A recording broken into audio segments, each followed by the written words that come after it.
Hello, ladies and gentlemen, boys and girls. I'm R.89, and this is my D&D stream of The Wild Beyond the Witchlight. Apologies for the delay. We're having some tech issues on a couple of different fronts with some of the systems that we're going to be using, as well as just on my own side of things. So bear with us. We're probably going to be doing a lot of humming and hawing in this session, but the idea is that we'll be essentially going through the campaign of D&D's Wild Beyond the Witchlight, a Feywild adventure. I'm R.89, I'll be the DM, and unfortunately there isn't much in the way of visual identification in terms of who I am or the players will be. That was one of the tech issues. I've had to disable it for now. But we will get that up and running for the next session. So apologies that there'll be mainly audio and some visual cues. This is my first time doing a D&D stream on Twitch, so bear with me while I figure it all out. Until then, sit back, relax, and enjoy the show as I begin to introduce our players. I'll just let them know I'm jumping back in.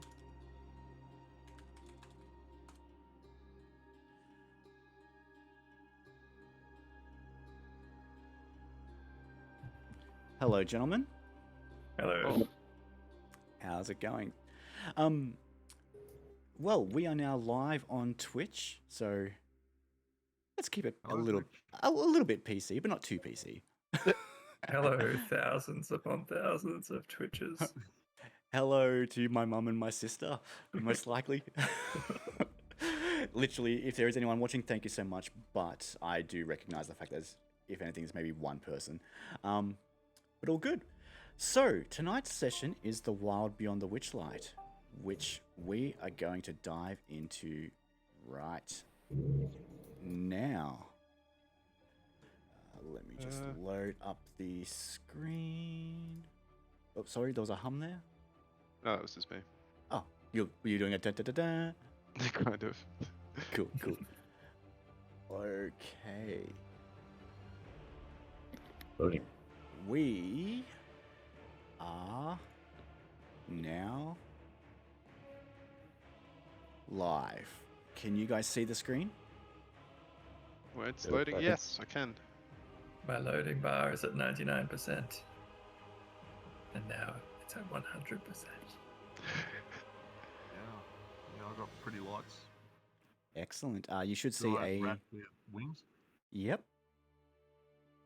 Have you got That's that as me. well, Ted? Oh, I've got the whatchamacallit coming up. Splash screen. The splash screen? So yeah, we've got a blue background with a couple of figures, and then it's in a frame surrounded by a canvas. Yep. Yeah, I'm the kid Yeah. with the lollipop. You are not, but nice try. Let's do a quick, I guess, introduction to everyone. So my name's Sean, aka R.89 on Twitch. I'm going to be the DM. And with me are 4 humble human males. Let's not go into our characters just yet. But Ruben, if you just want to say hi, they can't see you, but if you just get to know the sound of your voice. Hello, everybody in this chat and beyond. I'm Ruben. Excellent, thanks for that. We've also got Adam. Hello, that is me. I am Adam. Thanking you. We've also got Jess. Hey guys, I'm Jess. And finally, the man, the myth, the legend, we've got Ted. Yeah, I guess I count as that person. For sure, why not? Anything to make you blush, mate. Awesome. Well, we are going to be playing The Wild Beyond the Witchlight, like I said.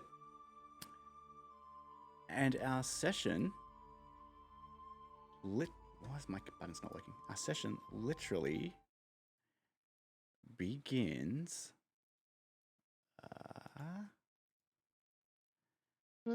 now.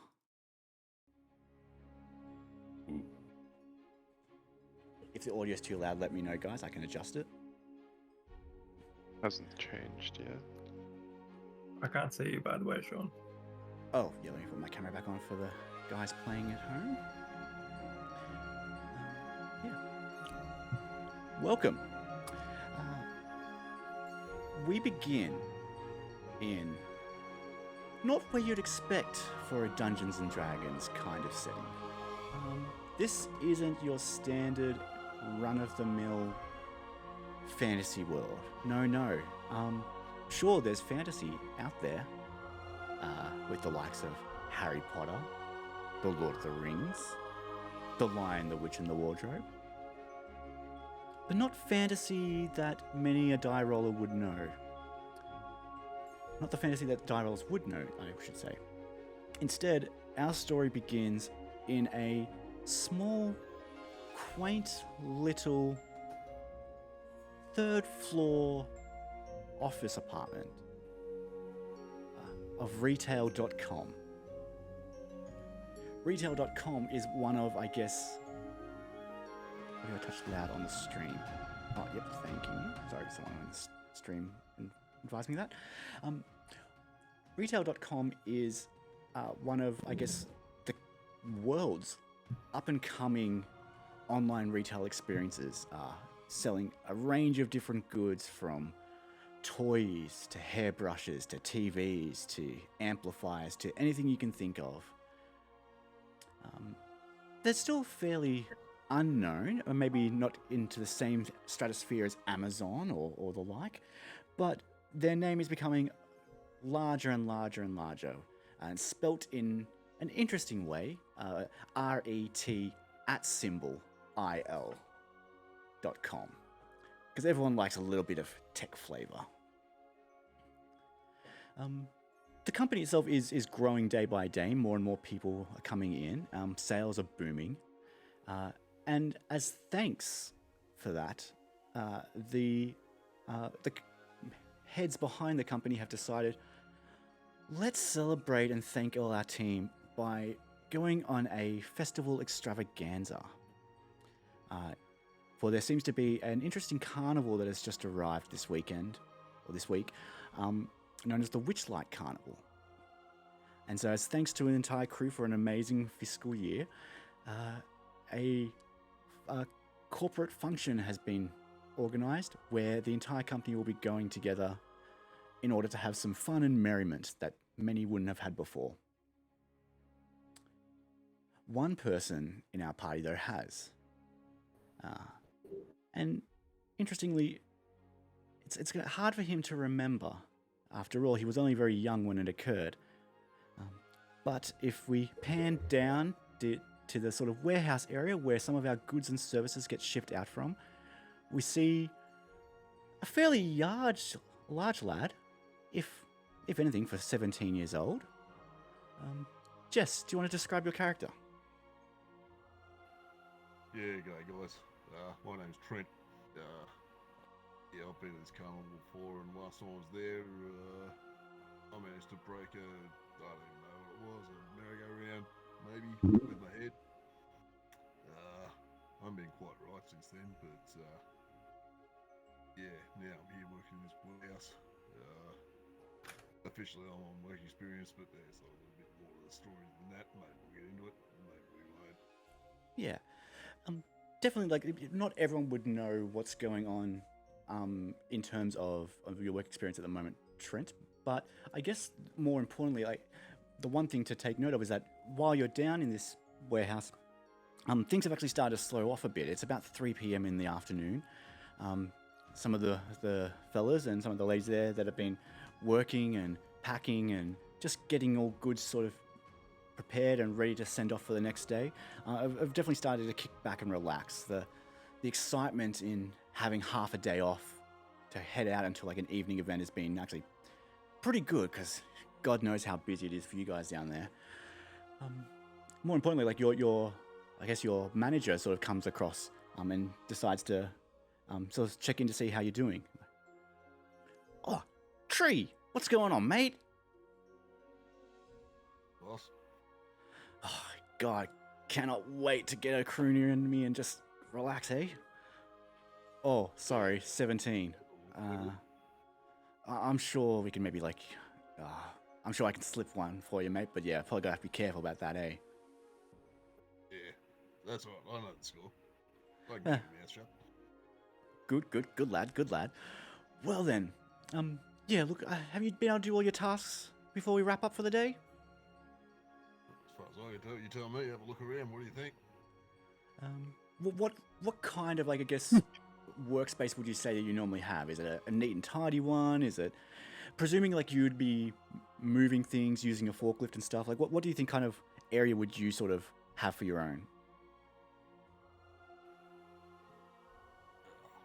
Nothing much. I mean, I turn up, I get on my forklift, I move stuff around. I know where it's all going to go. Load up the trucks, that sort of thing. Fair enough, fair enough. in terms So of maybe a space, locker more than anything, I guess. That's probably... Yeah. Yeah. Yeah, so I don't know. I suppose I maybe lock I haven't moved all my stuff around. Fair, fair.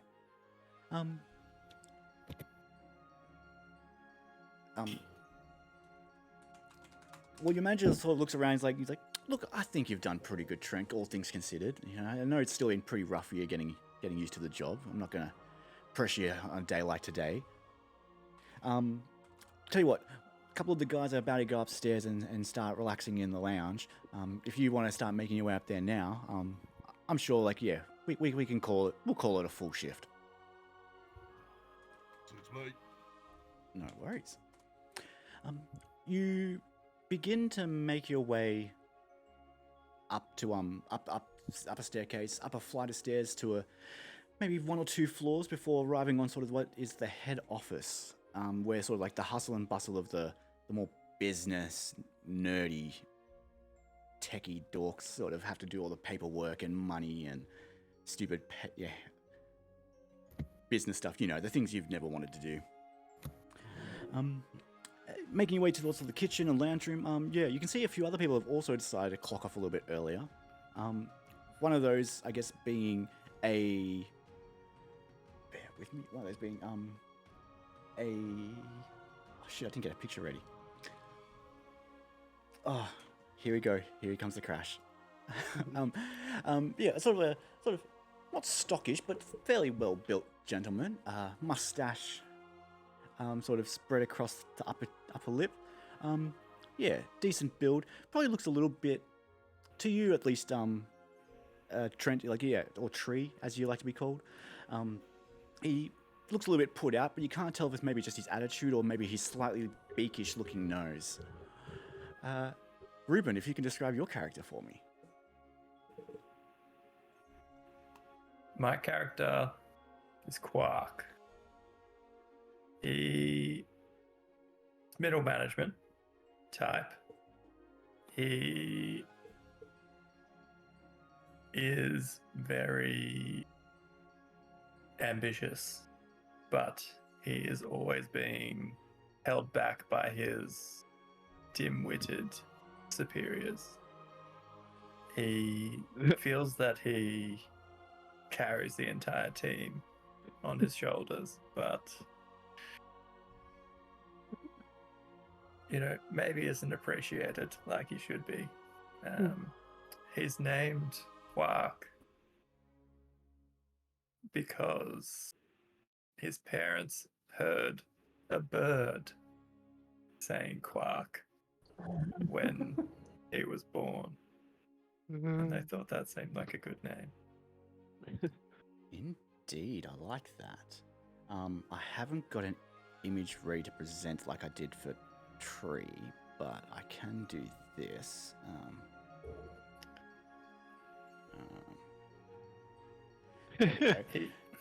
He studies martial arts outside of work, and just in case any troublemakers come into the office, he has to be prepared. Yeah, and I'd probably say here in the kitchen, would you say that he's unwinding at the moment, or is he actually maybe more focused on trying to keep control of things? He'll talk to people, but he's always looking over his shoulder, making sure nobody can attack him from behind. Yeah. So you definitely, I guess, Tree, you definitely sense that sort of stiffness in him. Like, he's definitely like sticking out. Like, everyone else looks a bit more relaxed and calm, and a couple of people you've made friends with while as you've begun your job here, sort of wave and greet you, and if you want, you're more welcome to go and join them. But yeah, this guy definitely sort of like, a bit more upright, a bit more in his attitude. Quark, is it? Quark, yes, we've met. We've met before. I call you warehouse guy. Yeah. Well, the name's Tree, and I was wondering, what can you tell me about risk control? Risk control. Risk control is very important. One of the most important things. You must maintain risk control. Sorry. You wanna show me? Here's my wrist. Why don't you show me what it's all about? Maybe later, Tree. Yeah, As Tree begins to put out his wrist in front of Quark, another gentleman begins to walk up, looking a little bit more flustered, but a big Cheshire-like grin almost on his face. Not you, sorry, Ted. I have a feeling you're going to say it was you, but it's not. In fact, it's actually your boss, Quark, Jamie, coming up. Yeah, sort of in a bit of a fluster. And it's like, whoa, now, guys, come on, let's just chill. Let's chill. No need to fight. We're all groovy. I thought you, boss. So groovy. What you'll probably remember, Tree, and everyone else as we begin to introduce me, is that both Jesse and I just realized I got the same name as Jess. That's gonna be awkward. Yeah, but Jesse and Quark work in HR, human resources. They're sort of your go-to for anything that you do have any issues with around the office. So yeah, Quark, you probably would also remember them just from the fact that they probably were part of any previous potential interview you might have had to do.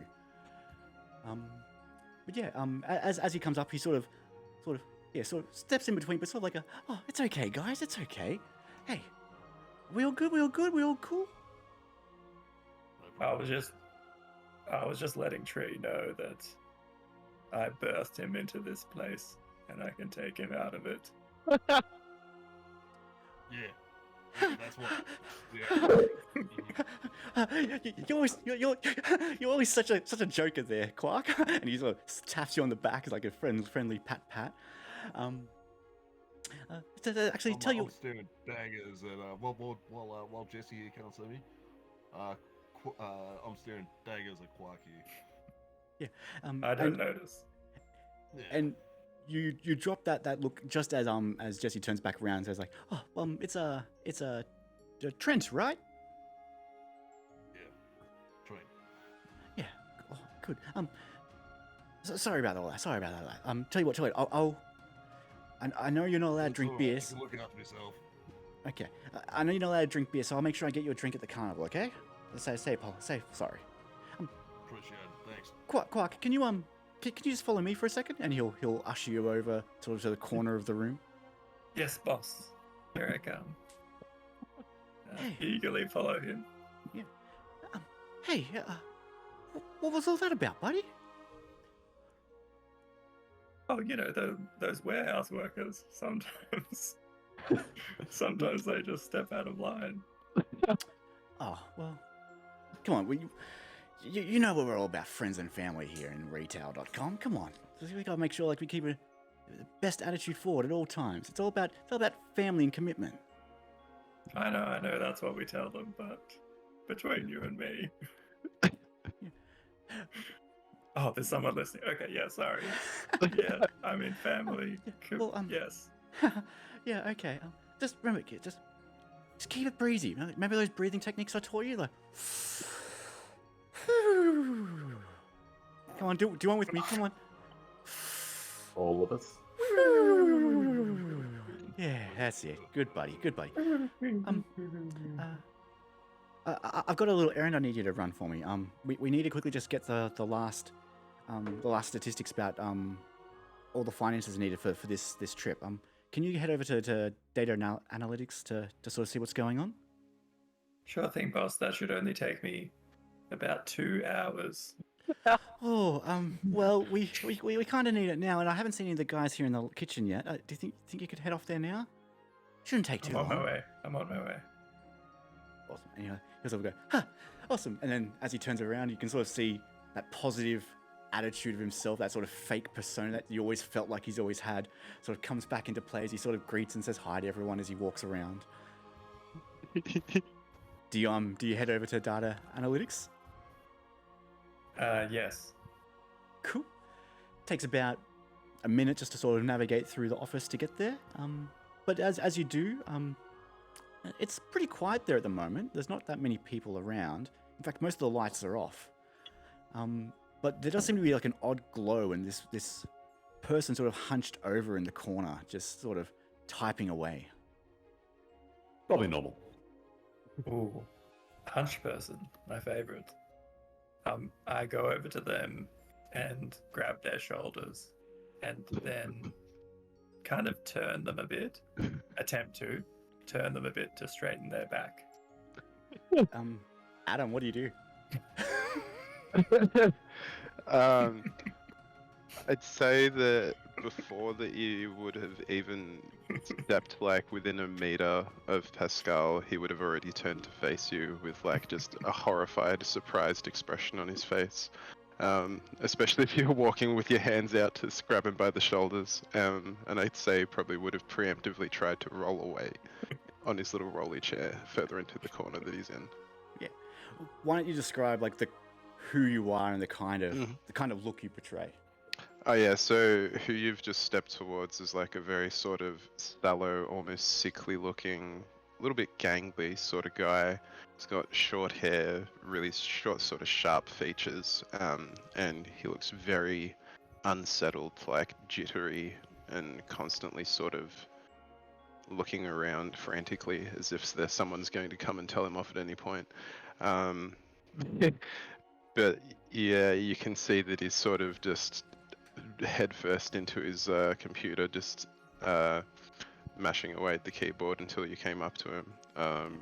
Very deeply involved in whatever is going on and not really paying attention to much else around him, but also sort of having this weird uncanny awareness at the same time. Yeah. Just a weird alertness, I suppose. You notice, like, as you start to talk to him, which we'll do that in a second, you also start to see like that jittery nature start to kick in, where like he's like any noise he sort of reacts and twitches to. But Does he look like he would notice somebody reaching for his shoulders?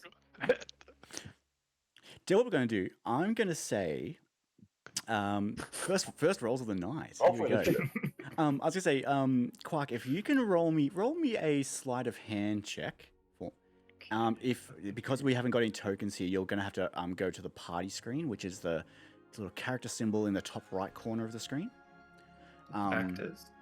Actors, yep. And then in the party folder, you'll have your character. Adam, if I can get you to do the same for me, and I'll get you to roll me a perception check with advantage. Sure thing. Oof. Ouch. You are perceived. Yeah. Yeah, Very it's perceived. you are fairly deft and good at sort of using your fingers and doing the things you need to do in that kind of thing. You've practiced and you've trained in almost anything you can think of to better yourself.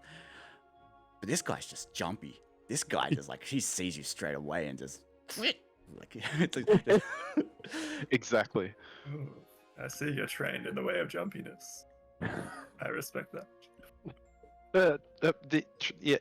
Yeah, trained. Yeah, sure. Okay, can I help you? Okay. Now, I've spent the last 4 hours preparing this business case to present to you to do this 10 minutes of work. Would you be able to please do it? Yeah, of course. Yeah, I'm sure. Have you lodged a request for this already? Not through the proper channels.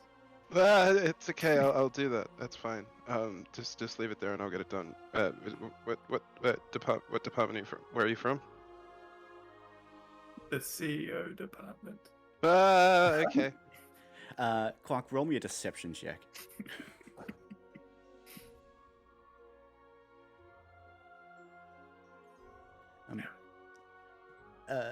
Pascal, you're as much as you like to keep away from everyone, you know who the CEOs are because they're the people you want to keep away from the most. This isn't one of them. All right.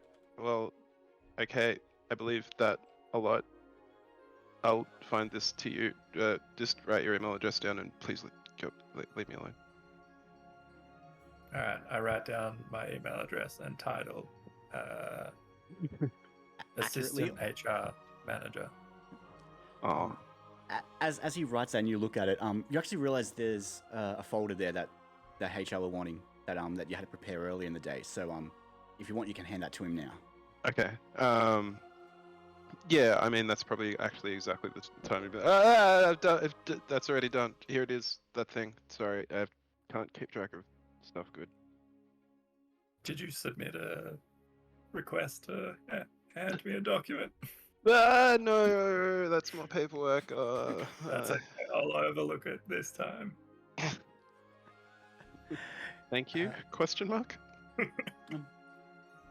Quark, you make your way back to your offices to put it on Jesse's desk, and as you do so, you actually bump into someone you know in the office. Well, I feel like the two of you would definitely get along in some fashion, even if it is just lunch meets and lunch catch-ups. But wavy blonde hair, it looks pretty prim and pristine for the most part. But yeah, it looks like a good sort of character. Ted, if you want to describe who you are. I'm Florin. I'm easygoing and not to sound narcissistic, but everyone loves me. I'm a people person. I'm always the one to greet new people and hang out with them, even outside of a mentor or senior role. Not that I step on toes, of course. In fact, I've been said to tread very lightly, like a cat even. I'm a senior in the marketing department. Some people accuse me of nepotism just because my family is close to the CEO. And yeah, that might have got me the first interview and a foot in the door. The only reason I get preferential treatment is because I'm such a sweetheart. I do good work. I just like to joke around and I tend to get distracted. But, it's not cool to be seen working too hard. Really, the only reason I'm not a director is because I don't like responsibility or stress. He's actually saying this to someone in the office as you're walking past, Quark, which the guy who he's probably saying it to is nodding sort of patiently and calmly. Probably heard it a couple 100 times, but still fascinated by every word he's saying. Hello, I know you. Do I know you? I'd say like there's a familiarity for sure. Or you could be best buds. I'll let you guys decide. Oh, I know everyone. I like everyone. Some people say I don't have any particular friends and that I'm just generally kind because I think it is advantageous to me. But they're just jealous they don't have as many friends as I do. You sound like you should be in HR. Are you looking for a department change? Not at this time, but I'll keep it in mind. Well, even if you don't want to join HR, do you at least want to know what's in this secret packet that I'm delivering? Oh, absolutely. Feel free to tell me all about it. I opened the package to find out what's inside. Yeah, inside there's not a lot that's probably of benefit. It's mainly just confirmation on the different the costs needed for the tickets that will be getting collected at the booth or being passed out previously. Just general numbers for the buses. Like these are the things you probably would have actually helped with as part of Jesse sort of telling you what to do. Directing you to make the calls for the different bookings and such. Yeah, like just general things. A head count of sorts, just so based on like a general form that was filled out for everyone who wanted to go. HR stuff. I chose all these roles thinking I'd know them because we work in an office like this, but I have no idea what anyone but myself does. So, whatever HR does. I'm in marketing. I work on projects and initiatives. Yeah, markets. Always nothing, man. Yeah. But yeah, like you drop off the paperwork. If you want, you can keep catching up with Fleur. Is it Fleurin? Fleurin, I don't know. There is always someone who chooses a name that I have to say 5 times in a row before I get it. So, but yeah, either way, everyone it starts to clack on to just past 3. Everyone starts to meander and move into the food area, the kitchen and lounge. There's a pool table There's a couple of pinball machines. None of great worth. Probably the best one there is Last Action Hero. But yeah, look again. It's the tone and the office environment has definitely started to disappear as people become more and more excited. Where would the four of you be in terms of your position? Like, would you be hanging out in large groups, standing off to the side, dotting around? What's everyone's sort of personality? We'll go with Jess first. Yeah, Tree likes to keep himself. I very much doubt I'd be actively engaging someone in conversation if they came over to talk to me. I'd maybe be polite, but fairly standoffish. Yeah, fair. Yeah, we'll say like again, like how long would you say you've been working here at the moment, Tree? Maybe a month. Month, yeah. So there's probably like a few people that you do know well, but whether you actually want to interact with them in that level, for sure. Everyone else, again, like probably people you've nodded with or have come and asked you to do something that you begrudgingly had to. Like give them a piggyback. More like Yeah. assemble a desk. Yeah. The piggyback one's probably interesting because again, you I dare any one of you to ask me for a piggyback. yeah, it definitely had a talking about after that conversation where your reaction to that was not ideal. I go over to Tree and I challenge him to a arm wrestle, and There's always someone winner in the party. gets a piggyback ride.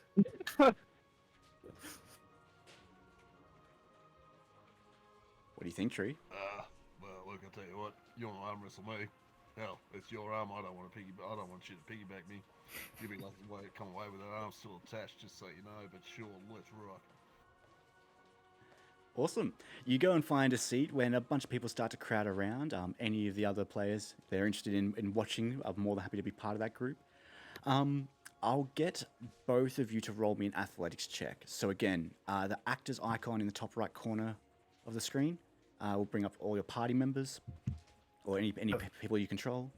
Before I do the arm wrestle, I do like that thing where boxers like whirl their arm around in a circle before they go in for the punch. I Winding do up. that. Yes. And I sit down and just stand there, just lock eyes with him. I'm just daring to sit down.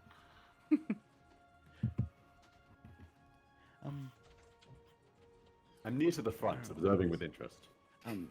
Were you able to find the options there, Jess? Yeah, I'm looking at actors. I've got party tokens. I've got my tree. Yep. up If you there, just but- click your character, that'll bring up the character sheet. Oh, yep. Got Yep. that. And then if we can just do an athletics. Actions. My guys. Quark is surprisingly weak. Okay, so athletics. I just. I didn't pick those stats for you, okay, Ruben. so just normal with advantage or what? Roll normal. Retail.com promotes a fit and healthy Alright. lifestyle. Yeah. One of the people to the side has like a napkin and he's like, on your marks, get set, go. And almost instantly, Tree's arm just almost slams Quark's to the other side, but it barely holds on for just a fraction of a second. It's only going to take an extra nudge to push him over. I'll get you to both roll athletics checks again for me. All right. 14. Oh, 18. Yeah, like you're grimacing, Quark, and it's straining you. Tree, you're not really feeling the strain just yet, but you're starting to get that tension, like there's someone pushing back on you now, and it begins to creep back up towards the middle, only barely. You still have the advantage on this. Let's do one more roll.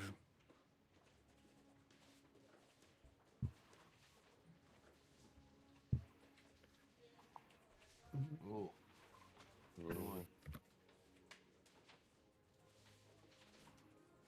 Ooh, might be another roll involved in this as Quark begins to push back.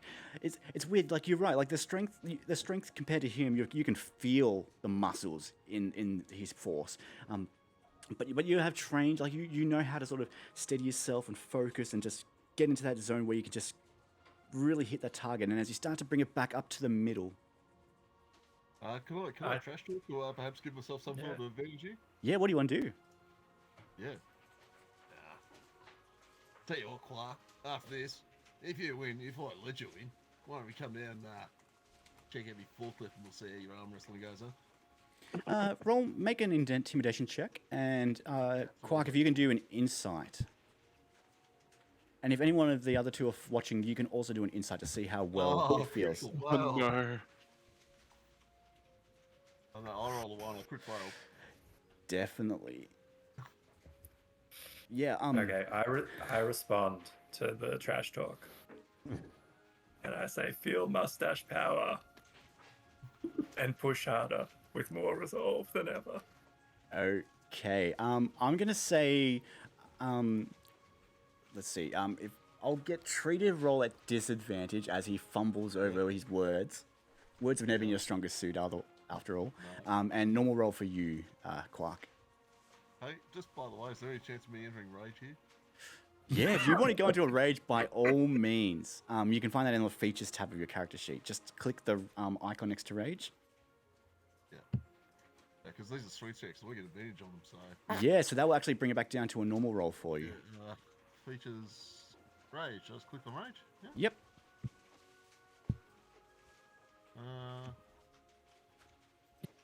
It won't. I don't think it probably doesn't actually do anything.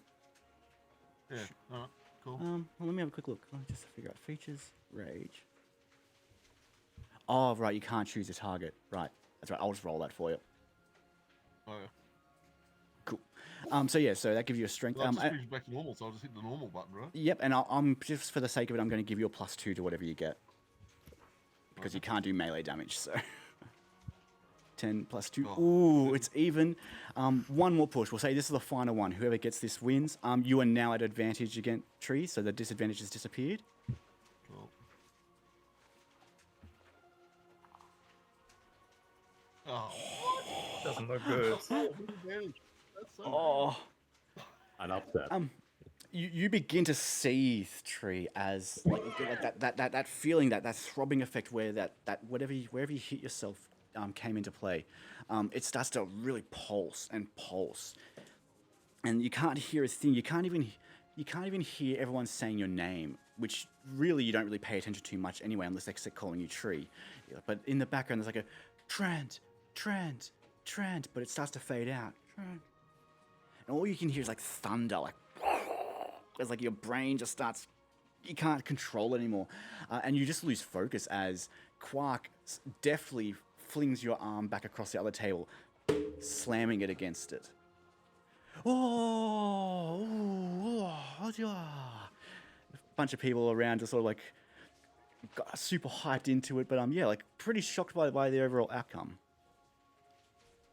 Pascal, from his little the corner that he would have wedged over in, probably staring at his phone or a portable video games console, would have jumped a foot in the air when he heard the slam on the table. Very nice. Alright, Quark. You won. Come down anytime you like and claim your piggyback. Sorry, I got disconnected and I'm back. So I didn't hear myself win. I didn't hear myself winning the. You only just. wrestle. No, it was actually a decent move. Like the maneuver, Tree was too out of focus. His rage was just getting the best of him, and you took that to your advantage and got the upper hand, pushing him down to the table. But yeah, the piggyback is yours. Blowing applause politely. Good show, gents. I choose to claim my piggyback at a later date. Yeah, I did just say to you, come down to the warehouse anytime and I'll give you your piggyback. Oh, okay. Yeah. Wait, Both of you make note of that. We'll say at this stage, this is probably our first agreement of the session, of the campaign, which may or may not have long-lasting effects. Who knows? What about Pascal and Fleurin? What are we planning to do? What are you two up to? Talk to everyone, of course. Yeah, good. Make sure everyone else has a good time. Unless they're beneath my notice or something.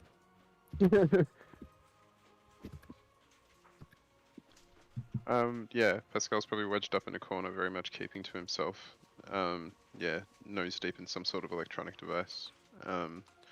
And if anyone would have looked over in his direction, which they probably wouldn't have, because he's one of those people that sort of very stays under the radar. He's got like a little foam rapier sitting on the ground next to him. He's just sort of like Yeah. just glancing over at it every now and then, and everyone thinks he's very much a weirdo. Yeah, that's actually a good point. As part of this carnival adventure, HR definitely said that you may want to dress up, as this is more of a Ren Fair style theme. Anyone who does want to dress up into and get into the real spirit of it will be able to go into a competition that will occur while at the carnival. What you would have actually noticed, Quark, as you and Fleurin was looking at those papers. There's an agreement there in place where that basically, as part of the sort of mid-session of the carnival, that you'll have a moment to have like a costume parade and a bit of a talent show there to sort of show off your the best of your abilities.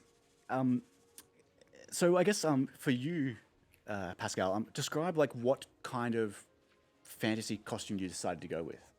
Yeah, well, he's being very much like a nerd about the sort of swashbuckling heroes of fantasy, such as like your Zorros, your Robin Hoods, your even Peter Pan to a degree. He's just like got sort of like a leather jerkin that's like he's obviously bought from some LARPing shop, even though you'd know just from looking at him that he'd never actually do LARP because that'd require interacting with other people for a sustained basis. And yeah, he's just got this like pretty silly looking, but you can still tell it's supposed to be some sort of like agile thrusting sword that is made out of foam. And yeah, he's just sort of wearing that over his work shirt, and it looks very strange. Yeah. Yeah, there's definitely some odd eyes amongst the office as they've done it, but a few others have dressed up as well. So you're not the only one sticking out. Yeah. But you're definitely probably the most oddest person dressed up, Yeah. just by demeanor. Yeah, it doesn't stick out for being dressed up, sticks out for looking weird. Yeah. How about the rest of the crew? Would any of you have decided to dress up at all? And I guess just for clarity, because I know this is sort of being thrown out, Adam had a bit of an idea because this is what he wanted to do. But I guess like in the scheme of things, like if you just want to describe maybe what gear you would have chosen as part of your character, you can consider that your costume. But you don't have to. But it's just your choice. Oh, okay. Well, yeah, I can tell you Tree would just be he'd still be wearing his steel caps and his high vis shirt. He'd stand out enough from these office guys as it is. Fair. And yeah, again, like standing out both from the arm wrestle and yeah, sort of the tradesman kind of gear. I guess like as we sort of wrap up that arm wrestling scene, how do you sort of temper yourself? How do you sort of settle yourself back down after getting enraged? Well, like this time.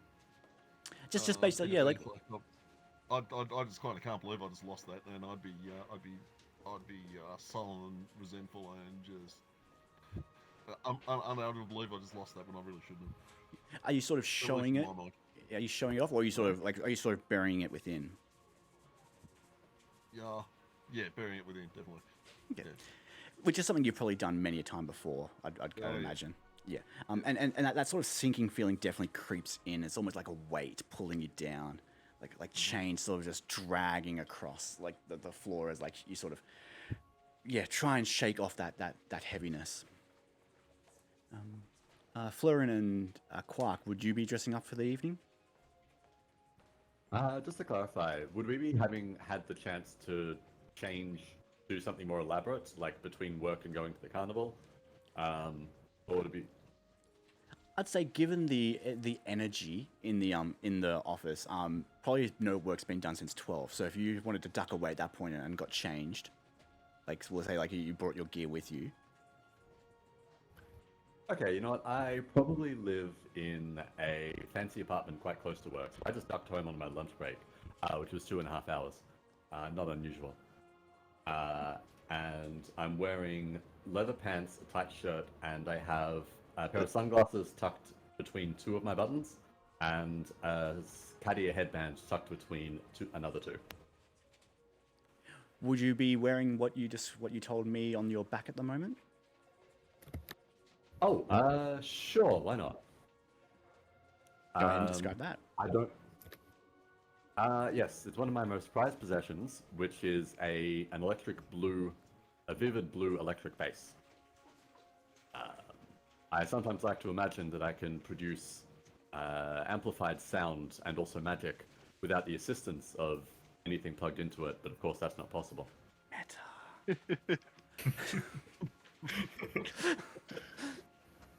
Yeah. And I don't think there's a specific reference that works here, but imagine I'm playing a character from a TV show, very campy, in the vein of Cats or. Yeah. Modern day references are all available to you. Feel free to pull Oh, yeah, from. I can't think of anything that now goes into what I've set myself up for. Yeah. It feels like almost like the sort of Starsky and Hutch era kind of little feel to me. Where it's like, puffed shirt collars and shirts and, chest hair maybe sticking out just a little bit. Oh, Would you like to dress up for this, Quark, or are you happy to sort of to stay in your own gear? I came to the office this morning in a suit. Yeah, no suit jacket, just a shirt, a tie, and some pants. Loose-fitting pants, because, I still have to stay flexible in case anybody needs to be fly-kicked today. So, one reason or another. But for some reason, I ducked off at lunchtime into the bathroom, and I thought it would be appropriate to leave my tie on, but swap my work shirt for a kimono. Nice. Interesting. Very nice. I'm all for that. I can't believe I lost an arm wrestle to a guy in a kimono. Yeah, that's probably making you see them a little bit more, Tree. Correct. I'm also for this. I think it's rather fabulous. Yeah, at this stage, we're probably creeping into 3:30, 4 o'clock, and as the time starts to creep over, I guess, yeah, you, Quark, as part of your role, but mainly Jesse in terms of HR, is starting to get everyone organised and ready to jump on a couple of buses that have been prepared for the trip to the carnival.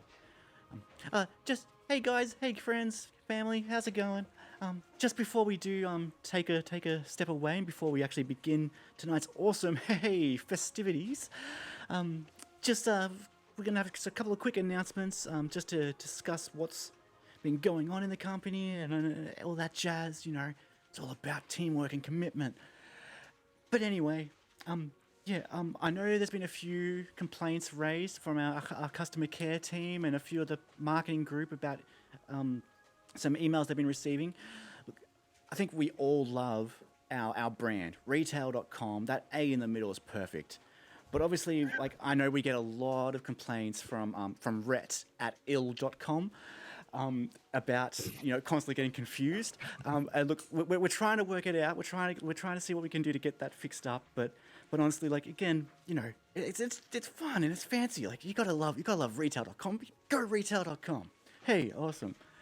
And he keeps spitballing, and the most of you would probably start to fade out now, as most HR conversations do. As he sort of goes on about some of the different cool things and fun and activities that are available in the office. But before, the what? Sorry, the culture plan. The culture plan. Yeah, you're talking about how our business is family, that kind of stuff. A lot of family. Weirdly, a lot of family when family shouldn't be involved. But hey, we're all part of a family here. Before too long, though, the groups start to get put together, and everyone starts to get ushered away. By circumstance, the four of you all get placed onto the same bus. In order to start making your way to the actual event. Let me just quickly Sure, and I think the same thing that happened to me last time has happened again, where I have been booted, but... Cool. Can I get you to just refresh and come back in, because I'm about to load a new scene? I'm at the join page right now. I'm not in anymore. But I can't you can't do that. Oh, Okay. wait. Okay, I've been booted. It's all good. That's right. I figured out how I can boot. I figured out how to boot people now, so I can do that for you. Nice. I might try and do that too, because I'm still having some weirdness. It does take a little while to load too. I haven't actually loaded. I haven't loaded anything just yet, so. Oh yeah, but I mean from earlier. I can see some party music. I mean, party lighting, perhaps. Oh, just the lighting. In the office, yeah, the lighting is kind of going. Yeah, I couldn't see the background. I'm only aware there is one because I also have Twitch open. Gotcha. Oh, okay. Weird. It does take a little while to load. I'm getting it now. I've just switched from Firefox to Chromium. Oh yeah, Chrome. I probably should have said said that from the beginning. Chrome is definitely better for this. It is a Chromium, I think, system for the nerds here in the group. Wait, it's what's. Yeah, I think it focuses on Chrome coding more than it does Firefox's style. But is everyone back in? Yeah, I am. Chrome next loop. Yep. Cool. All right. Well, I'm going to start loading in the next one. So let me know once it has appeared. Yeah. Hello. At this stage, like, everyone gets on the bus. And for that person trying to drag, you can't actually drag out of the bus. I put walls up because I knew what people would be like.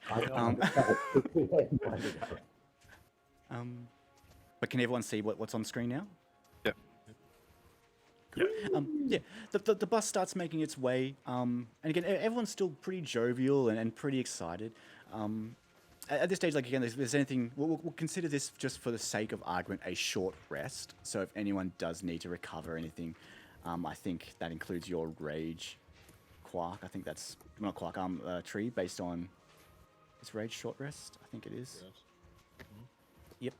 So if you want, you can actually go into your character sheet and there's a little tree next to your, not a little tree, a little bed next to your health bar. If you hover over that and then choose the first hourglass, that will give you a short rest. Everyone else should be okay because I don't think anyone's done any skill rolls. Worst case scenario, I'll just make sure you've got both your rages back before we actually get to the carnival. But yeah, is there any, I guess, final things anyone wants to do in terms of talking or interaction before we make our way?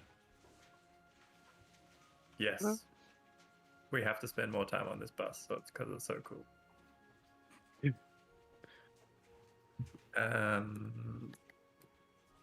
I go up to the front of the bus and say hi to the bus driver. Yeah, it's a fairly large man, definitely a little bit rotund. Mustache is a little bit like yourself, except much more scraggly and much less trim. Sort of handlebars off to the side. And he's like, "All right, where are you guys heading to? Where am I driving? Which carnival?" We're going to the carnival, man. I like your mustache. Oh, thanks. Yours not bad either. Yeah, the guy's an idiot. We're going to Witchlight. I've driven a few groups out there today. Bloody weird place, I'll tell you right now. Bloody hell, some of the costumes they got going on are fantastic. I inspect him carefully, and I think that I notice that his posture is not correct. So I attempt to reach towards his shoulders to correct his posture. Right, you do this to me. Okay, roll me a sleight of hand check.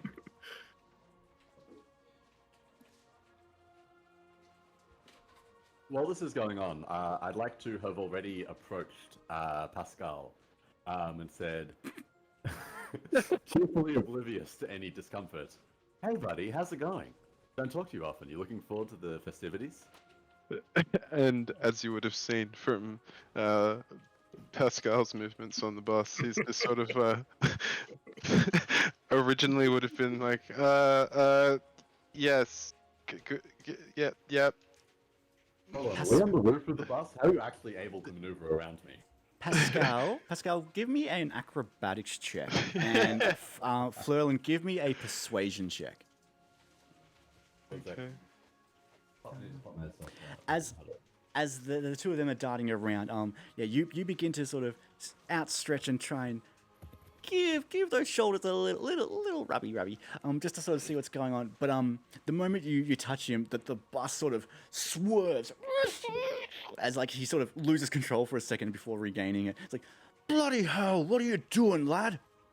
Starring the flaming crows. I do a 360 to try and regain my balance. Yeah, the swerve isn't enough to probably knock you off your feet, but it definitely it's definitely enough of a shock that he's now tense and he's fixated on the road while also making sure you're not getting anywhere near him. He's like, get back behind the line, come on. Hey, bus driver, you and I should maybe help you out with these guys a bit. Mate, if you want to, and he looks out, he sort of quickly looks out like in his mirror to sort of look. He's like, son, if you want to, yeah, get these guys in line by all means, reel him back in.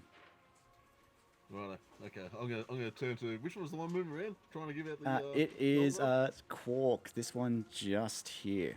Oh, okay. Okay. Well, you can sit down, or I can sit you down. What's it gonna be? I whisper to the bus driver in his ear. I say, it's okay. He's just Get back upset behind the because line. He owes me a piggyback. And with that, he pulls the bus. He pulls the bus over and pushes you to the back. Straps a seatbelt onto you and says, "If you take that off, son, I swear to God, no more road trip for you." I thought we were mustache brothers, man. And you two in the back there, as he points to both Pascal and Flerlin.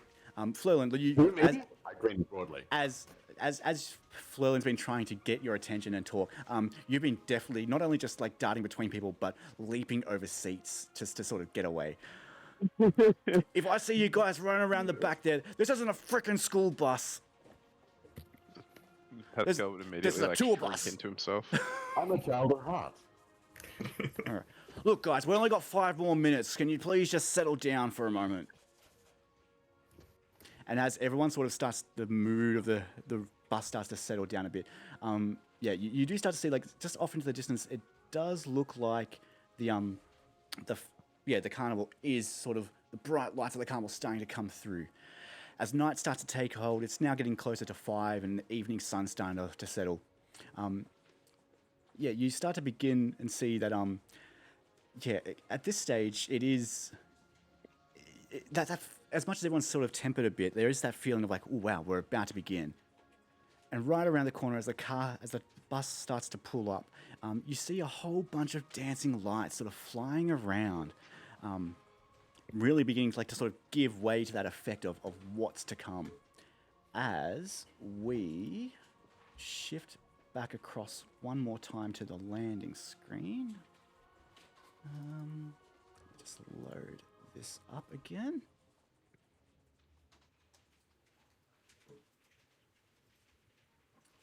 And you see in front of you a fantastical, wondrous looking event. This is where I need to start getting out my notes, because now I know it's no longer ad-libbing. Bear with me. Yeah. The first stars of the night twinkle upon the apricot sunset. Giant dragonflies whir overhead, trailing streamers, and the low mist curls over the ground. As the bus pulls through a floral archway, you glimpse wondrous and vibrant creatures. Stilt walkers, dancing people in fairy costumes, clowns and mimes with magical and amazing, almost realistic painted faces. As the bus pulls up and the doors open, everywhere there's laughter and pixie dust, bubbles, and a wistful tune of a whistling calliope. You begin to make your way out, and Jesse, who was on a different bus, has arrived before you, and you sort of corralled all the group together in order to make sure that everyone's checked in. Like, all right, guys, all right. Come on, everyone, let's get together. We're going to be heading in just a second. Has everyone got all their gear? Is everyone ready to go? All right, good, I good, adore good. my cat ear headbands. I was born ready, sweetie. It's great to see, Fleur. It's great to see. Awesome. I look forward to hanging out and having a bit of a party in there in just a moment.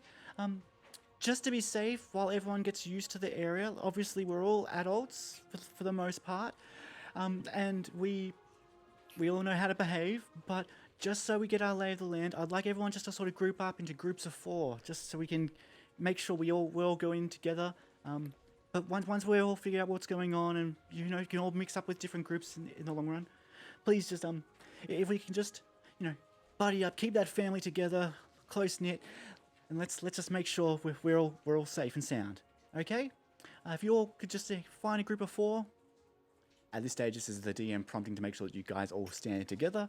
Fleurin, do you want to be in my group? I raised my eyebrows theatrically. Why not? Why exactly? But Pascal's making absolutely no active attempts to be involved in a group whatsoever, and is just sort of standing to himself in the corner. How about you, Tree? Oh yeah, last go stand next to Florin. No stress. Easy done. So the 3 of you have all sort of banded together. The little Pascal off to the side. Jesse comes over to you, Pascal. He's like, "Oh, hey, Pascal, right? Yeah. That is me. Oh, hey, bud. Look, I put an arm around Pascal. they're over to the side, so they're not actually. The 3 of you are still like sort of all together with him, sort of off to the edge. Sorry. Hey, look, I understand. I understand. Like, you don't really hang out much with the rest of the crew, but would you mind just being a lamb and just join up with these guys just for the moment? He points to the 3 of you, just to ensure that like everyone's safe. Once we've got to figure it out, like I'm sure. Let's say until the big top extravaganza. If you're willing to sort of just hang out with these guys for the moment, just to sort of keep things safe and secure. If this is deemed compulsory, then yes. Okay. I'm not a compulsory kind of guy, man. Like like I'm all chill and groovy, but yeah, like the heads up do want this to be compulsory. I'm sorry. Okay. I appreciate. Hey guys, and Jesse will wave the 3 of you down. Would you mind if Pascal can join? I'd be delighted. Whatever. Awesome. Excellent. All right, guys. Well, let's. Down on the spot, waving. Yeah. He just sort of like shuffles over with his head bowed. Nice. Let's start filing in. We'll go in groups of 4 or 8. Let's just make sure we don't overwhelm the ticket guy. Okay, come on, follow me, gang. And you begin to move into the carnival itself. Again, go on. I pretend to be disappointed that Jesse isn't in my group. My manager. That's fine. That's fine. I got you. I love it. I'll get everyone though to roll me a perception check if they may. Sure thing. Actually, before you do, to make it easier for you, I'll quickly just load up the page we're going to go to. That way you can see it on the combat action bar. If you don't like going to your page, activate. There we go. Let me know if that ambient noise of people talking is too loud. I can't even hear it. That's right. Yeah, no, it takes a little while to load. Yeah. I'm more perceptive than that. Yeah. I think Florin, Tree, Quark, the 3 of you are probably a bit more engrossed in sort of like just chatting and just sort of like talking about like what do you think you're going to do or things like that. Pascal, you're in awe of this place. You've been thinking about getting here, if not for months since the announcement was made, but even more so, like maybe even years since the last time this carnival came through. And I guess just to be clear, all 4 of you know of this carnival, not to the extent of like the ins and outs, but it's an interesting carnival that seems to come through the city once every 8 years. Some of you may not have been here before. But more importantly, like it just seems to the announcement gets screamed out, and it stays here for about a month until it just disappears. But oddly enough, the announcement occurs as it lands. And even more interesting, particularly you, Pascal, as you start to look around, it's amazing how this place has been fit into this. This area is sort of just like a out of the city showgrounds. It's not in the hustle and bustle, but it's definitely like in a sort of treed off area. But the way it fits in, it feels like it was built and made to sit in this one location. It's always inspiring to see how it all works. Your eyes are darting around. You just haven't been able to see too much at the moment, but like the lights and the crazy special effects that sort of those dragonflies flying across the sky, like how they actually project those up into what is very little clouds at the moment is insane. The few costumes you've seen, like again, like it's almost it's. You've been to Comic Con and you've seen these things in the past, but like this is another level of quality. You know, even the best cosplayers probably aspire to get to this kind of level. And we're just talking about some of like what look to be sort of just general everyday staff members walking around. Tudor-like clothing, jester, harlequin gear, painted like as if like it was their actual complexion. It's ingenious. Just to clarify, can everyone see the screen now? Yep. Yeah. Yep. Cool. As you make your way up, you see a silver statue of a dancing fairy mounted to the roof of a ticket booth and surrounded by fluttering butterflies. The booth is decorated with an animated depiction of the night sky, with shooting stars arcing across it. Moving forward, you're welcome to make your way up to the booth. An elderly goblin perches behind the ticket counter, peering at you quizzically through a spyglass. He lowers the spyglass and calls out to you. "Oh, greetings, fairgoers!" This is a feeble-looking man, but even still, like the prosthetics they've used, like just it's crazy. The nose is 3 inches long and curved, long, almost Wizard of Oz, Wicked Witch kind of pointed chin, rich, dark green skin, and just an amazing picturesque character. I tell him that I know that he's not a real goblin. What's that? Speak up. You speak up for me, please. And he pulls out like a little horn that he puts into his giant, almost like, you've seen Lord of the Rings, like elf-like ears, but like a good, 3 or 4 feet, like protruding out. He sticks it in there. Speak up for me. I won't tell the others, but I'm at least I'm 90% sure that you're not a real goblin. Make a dexterity saving throw for me.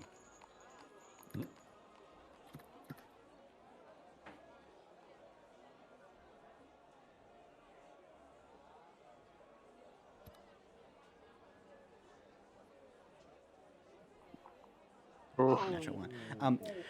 That hurts. With a matter of deftness that you have not seen before, this ear horn just swings out and whaps you in the head. You're like, "Oh, Sonny, you best be careful what you say around here." Us gobbos, we're more than willing to whack a little boy just for saying falsehoods. I offer the goblin a high five. Oh, and he raises his hand up and sort of gives a feeble shake as like he taps your hand. Are you going in for the high five, or are you putting it up for him to high five? I'm putting up for him to high five. Cool. Yeah, the strength on his hand to yours is minimal at best. It's more like you wrapping like a pen against your hand. Yeah. So, what can I do for you for? You looking to come into the carnival? Yeah, I'm gonna play with the merry-go-round. The old. I think. Oh, do you mean potentially? Looking at my maps. You potentially mean the old. Crap, that's the one map I didn't get done. The old carousel. Yeah, was it 8 years ago?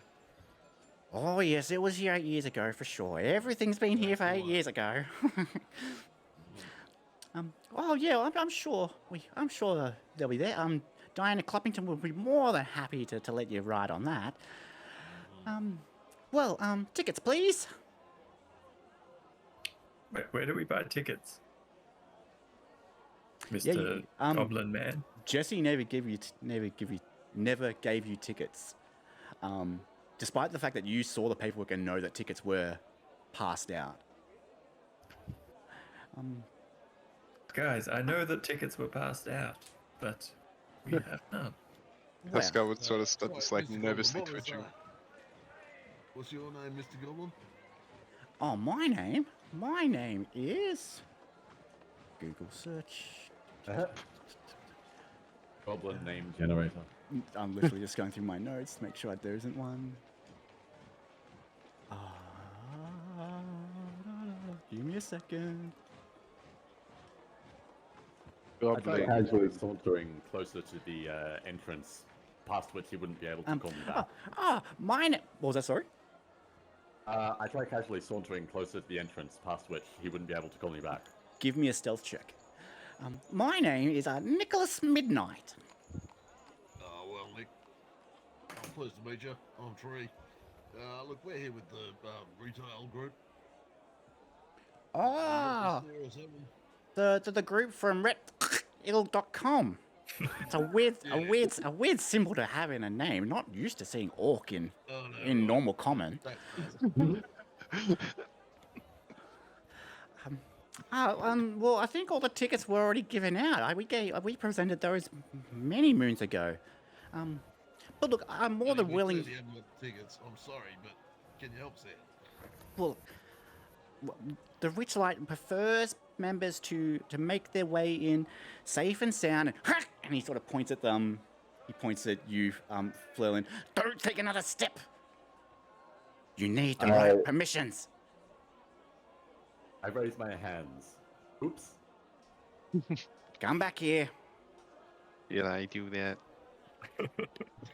Do that again, and maybe I won't be so generous.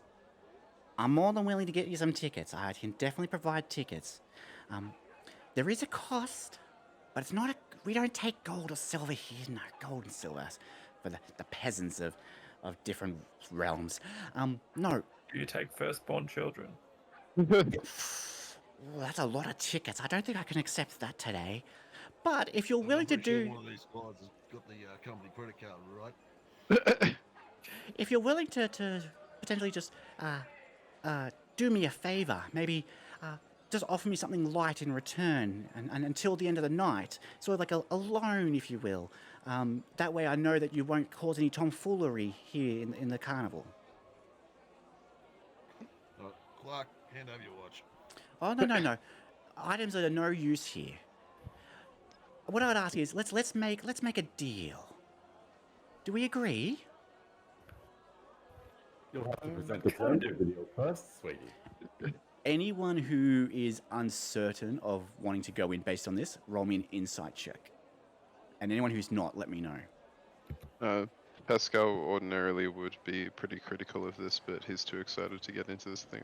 So it's just like, sure, yeah, okay, sure, yep. Yeah, I just want to get in and live in the Scorpion's carousel. Cool. So we'll say Tree and Pascal are in. Quark, you're inciting. Florian, are you going to be questioning it, or you want to come in as well? I'm interested in what the goblin's deal is, so I'm going to try and pay some attention.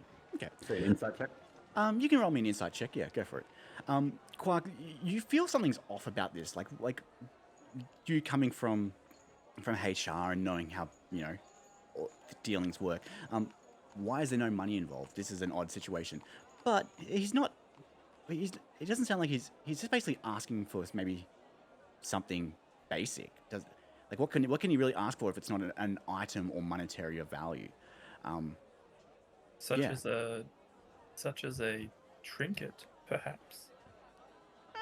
Trinkets are nice. This is more of a trinket a trinket of a bond. How about this? And he looks over to he looks over to to tree.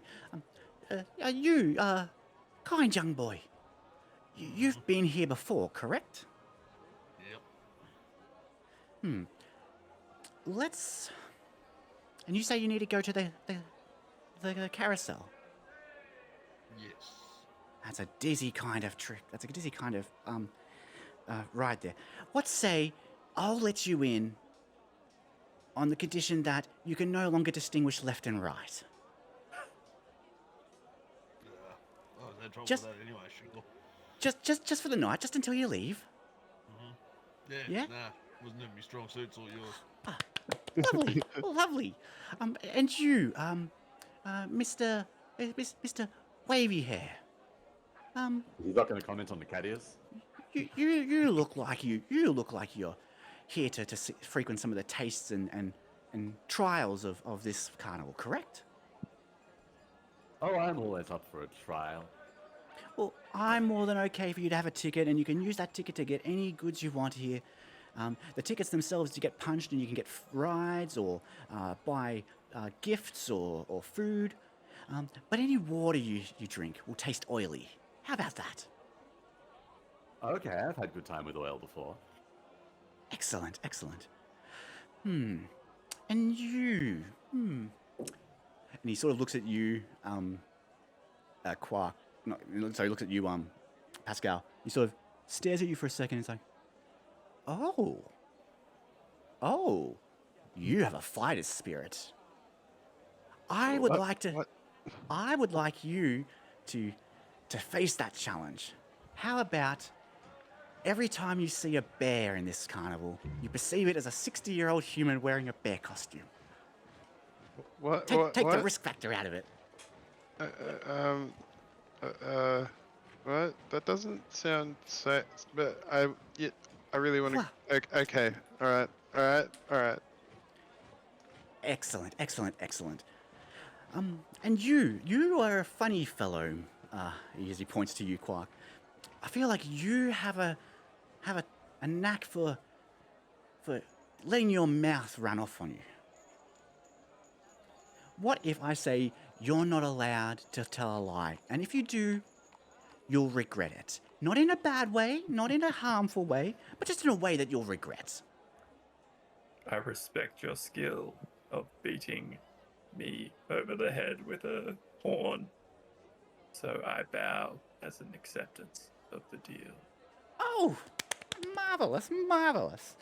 Well, in that case, welcome to the Witchlight Carnival. As he rummages into his desk and pulls out 4 tickets. They are beautiful and amazing coloured. Let me see if I didn't think of a way to present this. Give me one second. Give me one moment. I've got a picture of it here somewhere. As he presents those out to you, he hands them off one by one, and you look down at them, and they each have your name on them. Interesting enough, it's an odd situation. It looks like it's been written there, but you didn't see him write. But nonetheless, you have 4 tickets. Oh, and here are your fairy wings. And he goes to the back of the tent and pulls out 4 different sized fairy rings, all sort of matching whatever size suits you. Did you say Now- ring or wing? Say again? Did you say ring or wing? Wing. Fairy wings. Fairy wings. We're in the Wonderful. I forgot to bring mine. We're in the Witchlight Carnival after all. We've got to have a bit of mystery and mayhem. Now, you must wear these wings at all times. If you don't wear these wings at all times, like the rest of the patrons, and he points off, and you can see everyone else that's sort of in the distance are all wearing wings. Even some of the actual staff members are wearing wings. If you don't wear these at all times, then unfortunately things can happen. It is a rule of the carnival. Regardless of how you got your tickets, this is a rule. So please make sure you uphold that, because I can't guarantee what will happen if you don't. Now then, That I sounds believe- fair and not at all suspicious. I believe now you should probably start making your way in. And here's a map for you, just to make sure you know your way around. As he presents you a map of the carnival itself, which I am trying What did I just do? By the way, my good friend, how long have you been with the carnival? Ooh, that's a good question. Time's kind of trippy when you start traveling between. Um, Oh, I It- know. Sometimes I have- lose an entire weekend. it'd have to be at least 20. Yeah, 20 decades for sure. You can insight that if you want to see if he's lying or not. Sure.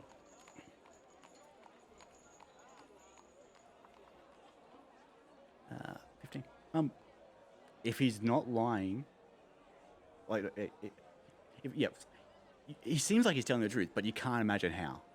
But there's nothing about the way he said it that actually puts you off as like, well, that's weird. If you say so, darling.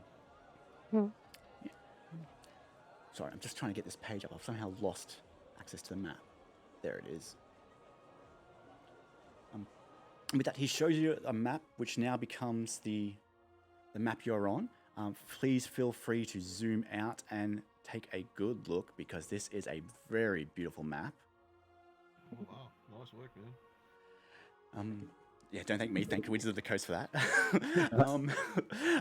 But yeah, this is the Witchlight Carnival, where all your dreams and some other things can come true. Please enjoy yourselves and have a lovely time. Just remember these few rules. Pulling up the rules. Actually, you know what? Never mind those rules. Just make sure you behave. You don't cause any trouble. No stealing. And above all else, keep the carnival happy. Other than that, the place is yours to explore. Enjoy. Next! He sort of just squawks out to the next group behind you. Guys, like I said, I really want to go see this carousel. Any objections? I wouldn't. So I guess- I don't know where to start. So sure, that sounds good. Just to sort of fill you in with how this works. So the carnival is open to you to do any of the options you see. There's a few other little ones dotted around, such as a couple of like little play tents with like just mini games and such. Almost every ride in here is considered a ticket punch. Each of your tickets has, by definition of the books, it has about 8 punches. I'm willing to stretch that by 1 or 2 if need be, if you want to try things again for some crazy shenanigan. But if you want to push it further than that, that's when you might have to maybe agree to something else to get a new ticket. Yeah, 8 a punch per ride. A few of these aren't rides themselves. Things like the Calliope is just a carnival attraction. The Lost Property is just a place you can go. The Big Top is currently closed, but as part of the map, you'll see there's a timer here based on how long we're here for.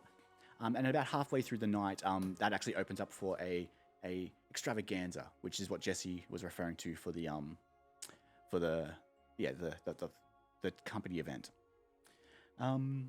Anything else that you see on there, feel free to point it out or ask. You're welcome to move your mouse around, and if you click and press anywhere, you'll actually see like a little ping symbol appear. So feel free to do that if you want to get my attention on something. You won't be able to move yourselves at this stage. I'll just create a party token for everyone to move around together. If you split off, I can put you all there separately. Yeah, what does everyone want to do? I'd like to look around and see what happened to the rest of our company. Yeah, so you start Are they making your way. behind us?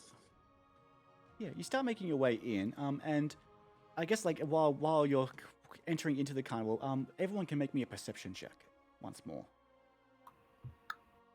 Attributes.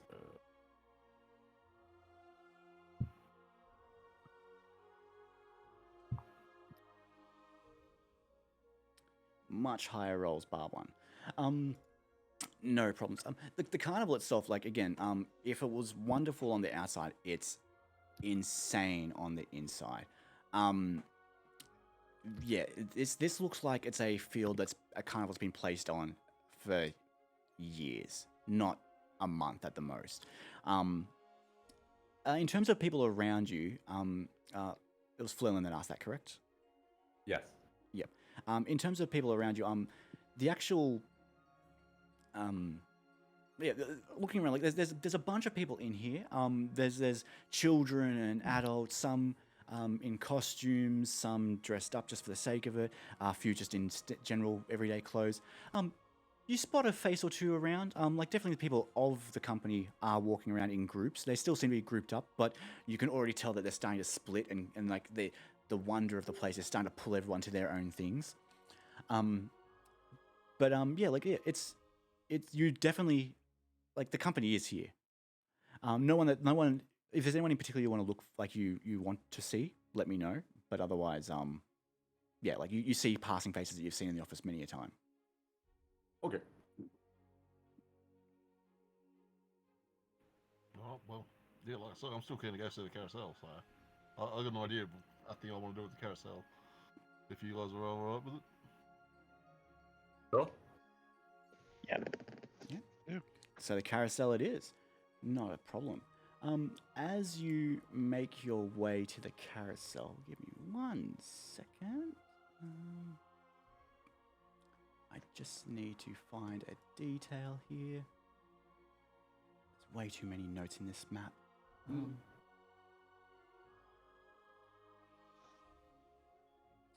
Give me a second. I had this, but where'd it go?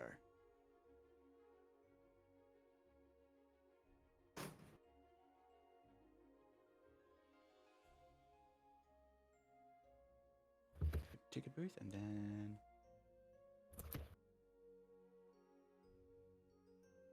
we'll come to it. No, it's so you begin to make your way past. You walk past the canopy. You can hear it's god awful wailing of a song playing. Why can't I move this? Why not? But yeah, the crew. Yeah, you start moving there. Going around. The carousel is there. What's the best way to get there? Yeah, you dart past a few different things. The lost property looks like a general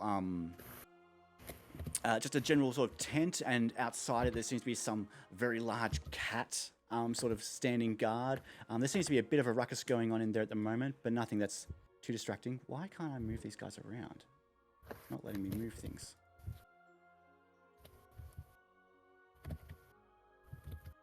Apologies, give me 1 second, guys. I got booted again. I don't know if that Oh, made any difference. Oh, it might, but it shouldn't. Give me a moment. Let me just... No, I'm just gonna... Boom! You've gone. And then... You're back. There we go. There we go. Can you see everything on the screen, Ruben? Or is it still loading? I can't join yet. Oh, right. Oh, let me see if I can kick you then. Alright, try now.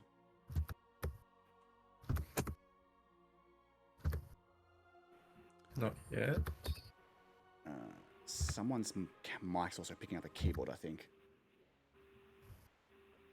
Is it mine? Might be Jess's. Sorry, what?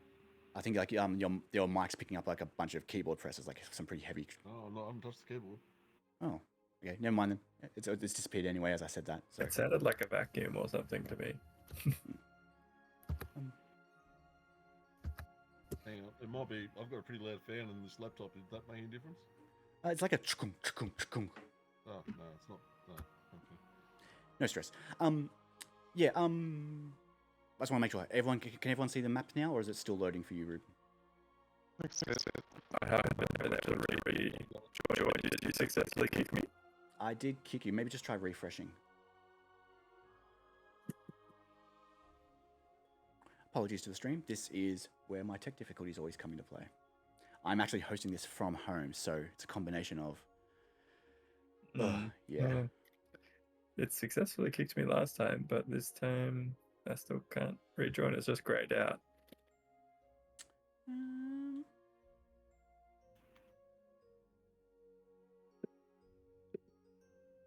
I don't know how to fix this. Sorry. Can you try doing a forced refresh? So hold shift and then press F5.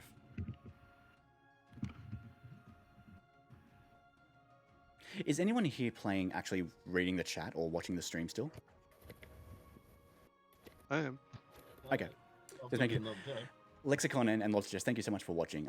They are actually the people I'm playing with at the moment for Witchlight Carnival. So they're seeing things that they know are going to happen. Ah.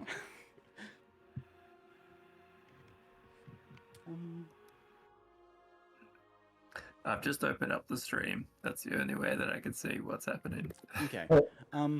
Well, we'll probably take a break after this ride anyway, so we might have to do a bit of a tinkering in between, see what we can do to fix it. I might have to Okay, maybe sounds close down the program and reopen it for everyone. Yeah. Okay, yeah. As Lexicon said in the chat, for those that aren't there, yeah, any technical difficulties you see in here and any weird oddities is basically just Fae bullshit. So we'll just treat it as that. Okay. So, as you make your way to the carousel, the one map I wasn't able to get generated before the stream, let's get into it. A procession, you know what, actually, before we get into it, I'm going to just quickly fix up the audio here. Actually, I think it's coming from on your end, Ruben. I think your mic's picking up, like, any weird movement. Okay. Is it still doing it? Not as badly as it was. Sorry. But cool. If you don't mind, I'll just keep going on. A procession of wooden unicorns stands motionless on a circular wooden platform. Fairgoers clamber onto the unicorn's back, and a female centaur sets the ride in motion. The unicorns shake their mane and creak to life, cantering around the carousel to the delight of their riders. Tree, I'd like you to roll me a history check to see if you remember this ride. Oh, on intelligence, eh? Great. Not my strong point. Oh, 16, 15. that's not too bad. Yeah. Yeah. As you look at this ride, look, it definitely feels familiar. And to be clear, like, your experience in this carnival was an odd one when you first came through. Jumping the fence to make your way in rather than getting the ticket. You sort of ran around as much as you could with your mates before unfortunately, like, yeah, you just the last thing you remember is tripping and falling and smacking your head against what you believe to be, like a merry-go-round or like any sort of like motion. Like, all you know is that you tripped and fell and hit your head. But this feels familiar, but it's not ringing the bell you thought it would. But potentially could just be that, you know, age has maybe tarnished what you remember. At the very least, you see the person hosting this area, and she looks familiar. You remember seeing her as you were wandering around here previously. And what you see is one of the most amazing costumes I've ever. Hold on, give me a second. One of the most amazing costumes I've ever seen. A lady in a long, flowing, thick black hair. What looks to be an almost tan skin with white paint sprayed across it to look like horse prints. Also following down her chest and around her arms to a beautiful, flowing shirt. On her back, two beautiful, majestic butterfly wings. But as the eyes trail down, the most incredible horse cosplay you could think. The legs move independently from each other. The tail swishes and whips at any bug that sort of gets in its way. She looks a little bit flummoxed, but she's still in good spirits. As you sort of come to the entry. Are you part of the ride? I ask. Oh, my dear. No. Well, no. My name is Diana Cluppington. I'm the Witchlight hand that looks after this place. How do you all do? I bet your hand is Maybe very not. good at taking care of things. How are you? What was that, Did sorry? you come with the car? I already asked that. No, I asked if she comes with the car. Oh, jeez. Children. Sean, Yes. I'm still wearing high vis and me like pants and me steel caps and stuff, right? If you want, you could have changed And on the the wings, trip. Yeah, If you I'm wanted not- to change, you could. Okay, yeah. Nope, you still in the high vis, or? Yeah. I've still got all that stuff on. Awesome. Yeah, no worries. I'm like, oh, you're a bright young sort. As she sort of looks at you, Tree. Is there anything? Oh, that's an interesting outfit. What do you do for work? That's I'm here for I'm here for an inspection. an inspection, you say? Mm-hmm. Oh well, We'll make sure everything around here is safe. I'm sure we can figure something out. Do you work for Burley? Oh, I'm sure we can. Do you work for Burley? I work for WorkSafe. I don't know. WorkSafe. Is that WorkSafe. is that a guild? That'd be a statutory body that wanders around to make sure that workplaces are safe, and that includes this one. Now, there's a couple of things I'm going to need from you, Diana. First of all, we're going to need you to shut this ride down, take the power off, so that I can have a look at the underneath and over the tops of it, all over it. Power. Yes. Shut this ride down. Righto. It's some standard abjuration on transmutation, but I don't know about what power it is. Well, I guess I could talk to I could talk to the bosses to see what's possible, but there's no need to do that. After all, suddenly in the back you start to hear a bit of a splutter as the carousel itself actually begins to break down. Oh, darn it! Not again! Not again! The horses they're playing up once more. Sorry, just bear with me for 1 second. As she puts her hand up and then clops off back to the carnival. Clops off, eh? Yep. From where you are, you can see actually the children and a couple of the family begins like sort of feeling a bit distressed that are currently on the ride as she begins to let them down and sort of worry over them. She sort of points to where you guys are and asks them to sort of stand there for just a second as she begins to sort of have a quick look over the carousel. At the moment, there is a fence, a barrier blocking the actual entryway. You won't be able to just walk straight in. But it takes her a couple of moments and she walks back and she comes back, she's like, oh, jeez. Those gosh darn horses, they're playing up again, losing their names. You said you're here to make sure that everything's working correct, is that right? Are you one of the senior hands for Burley? Diana, I don't like to make a fuss. I try to be a nice guy, but I need this thing shut down right now. Or statutory penalties can and will be applied. Roll me an intimidation check.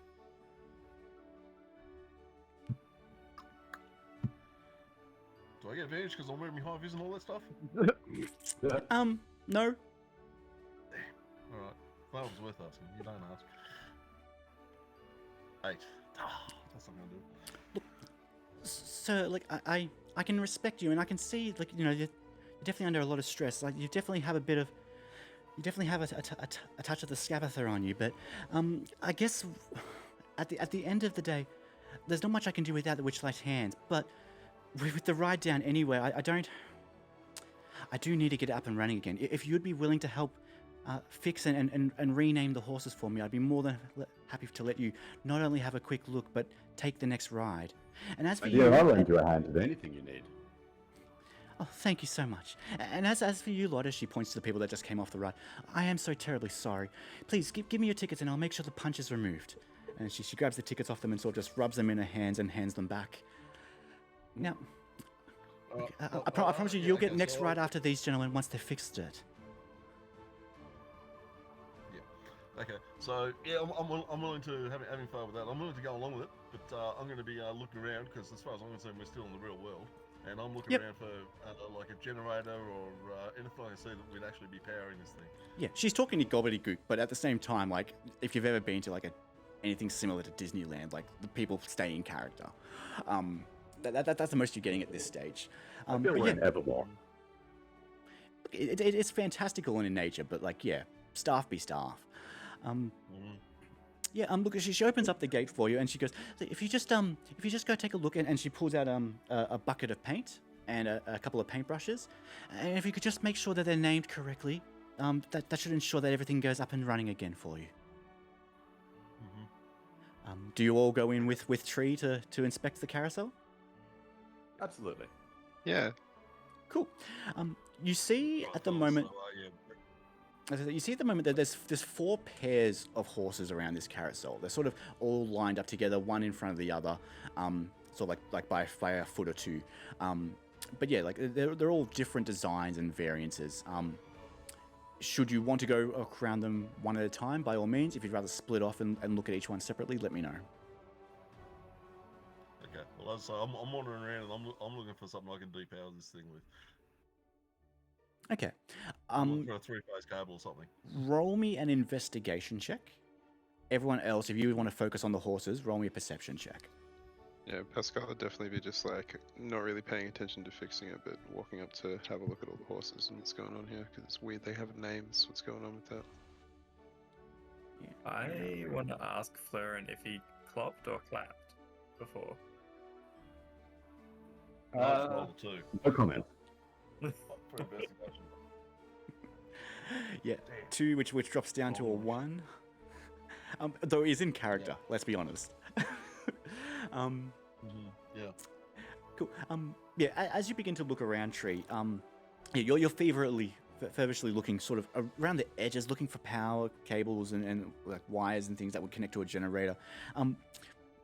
Either they're buried them deep into the ground, or it's got some sort of solar power, because at this stage you don't see anything that would connect to the carousel itself.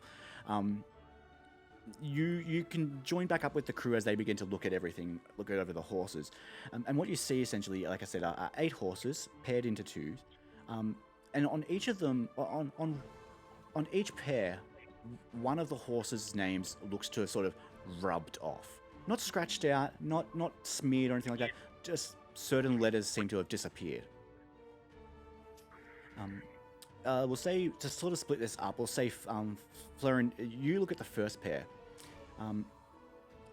Essentially, these look like essentially two white unicorns. One sort of in front, one sort of following after them, the other, but sort of like almost like a loving gaze towards it. On the one that's sort of staring off at the horse, the other unicorn, it says fortune. And on the other one, where its name is marked off, it just has 1 letter. And it looks like it can hold 4 letters total. B dash dash dash. Sorry, what am I to do here? Am I to attempt to come up with a name? So Diana wants you to name these horses in order for the horses to start working again. You know the one horse is Fortune, and it's looking longingly at another horse that's name is B something something something. I look at the horse that is named B something something something. Hey, I'm looking at both.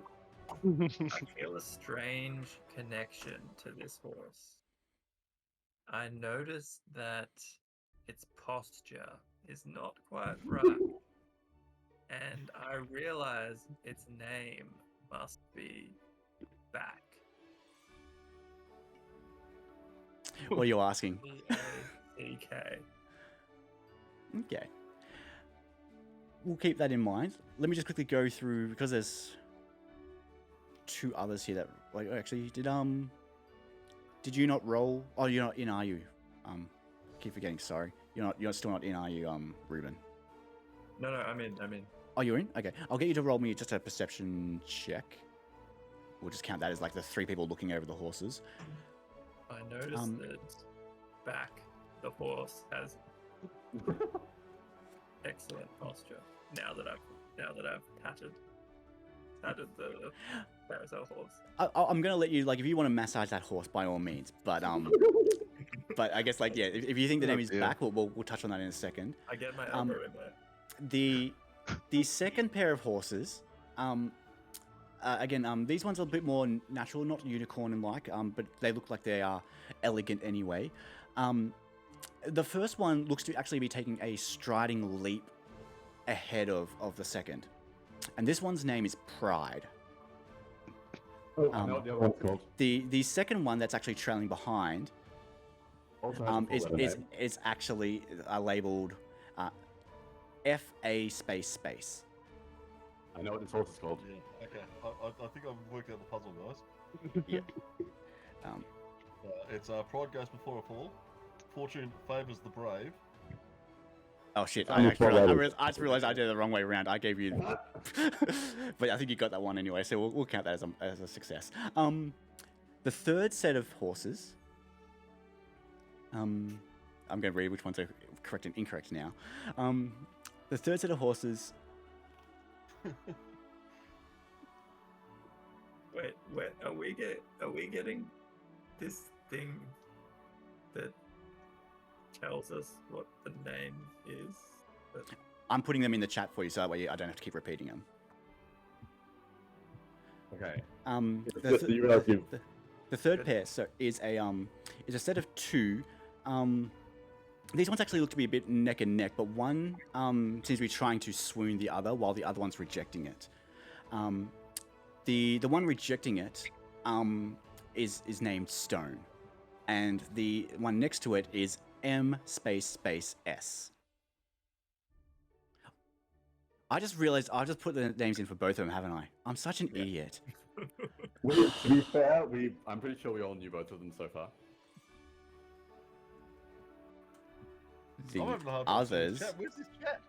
in the chat log, which is this top right. If you have a look at the where you would have gone for actors, there's icon there with two chat bubbles. If you want to pop out any of these, you can actually right click on those and they'll pop up as a separate window, so you can have that separate from all the other menus. Okay. And then the fourth pair, I'll give you that just based on everyone else's perception. Looks to actually be two horses, one actually trying to stop the other from falling. The one's trying to save the one falling is named Stitch, and the other one that is about to fall over is space N space.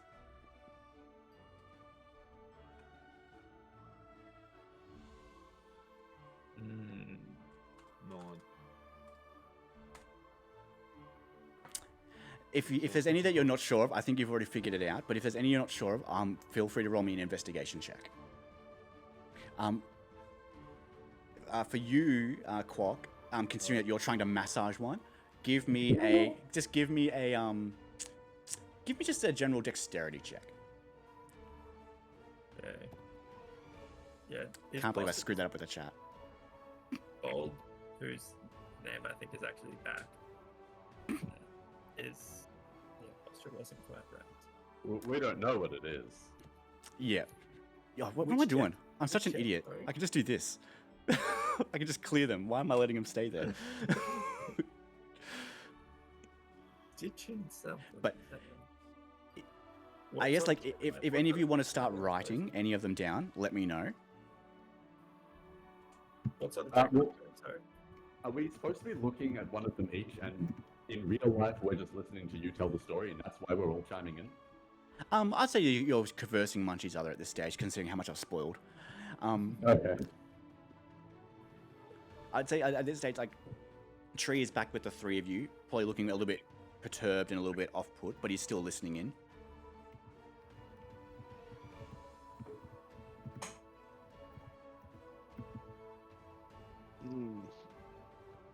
But yeah, you've been given a brush and a set of gold paint from Diana. Should you want to name any of them, all you have to do is fill in the blanks.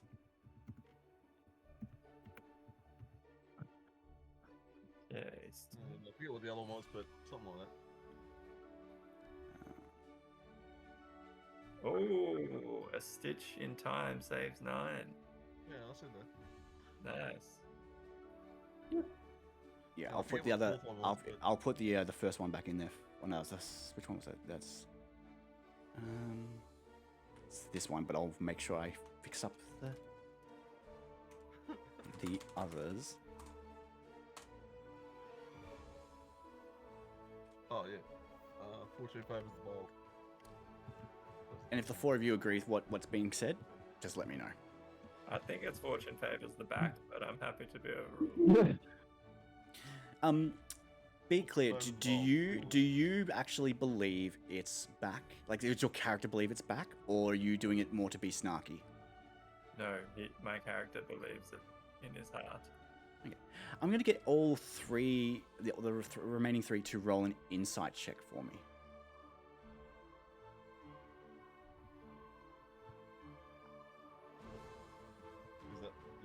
do one too? Yep. All three of you, like other than Quark. Well, someone rolled a. Oops, that was an accident. Sorry. Oh, yeah,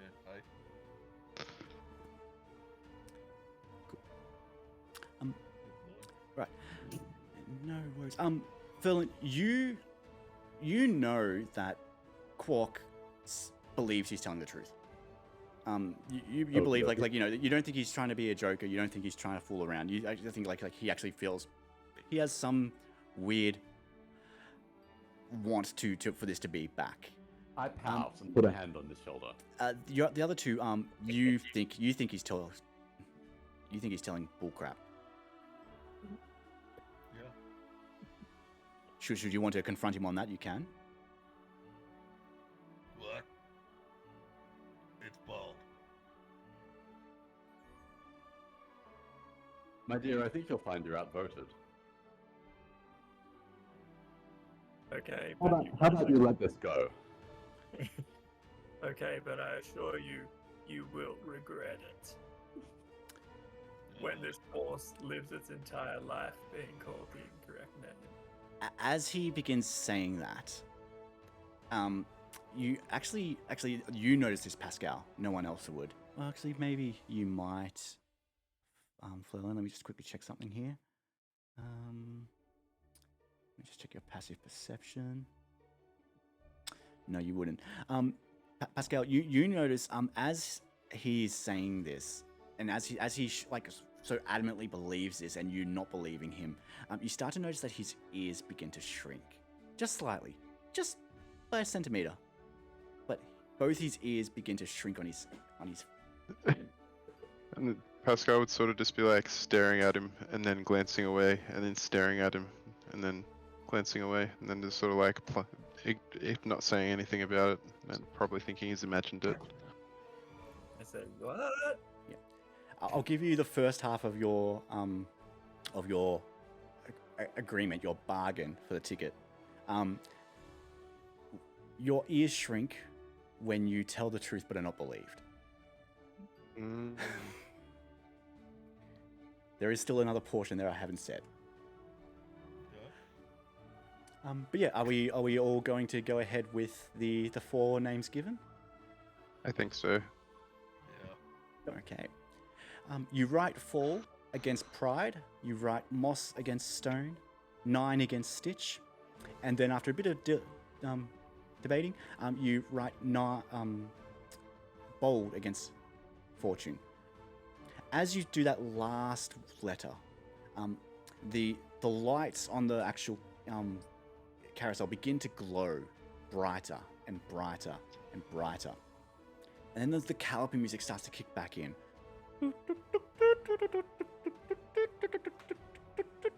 And all of a sudden you start to see these horses start to shake and shiver and begin to stretch and move and actually animate. These mechanics in these horses on a stick, there is a pole straight through them, is amazing. They look lifelike. They move like as if they're real beings.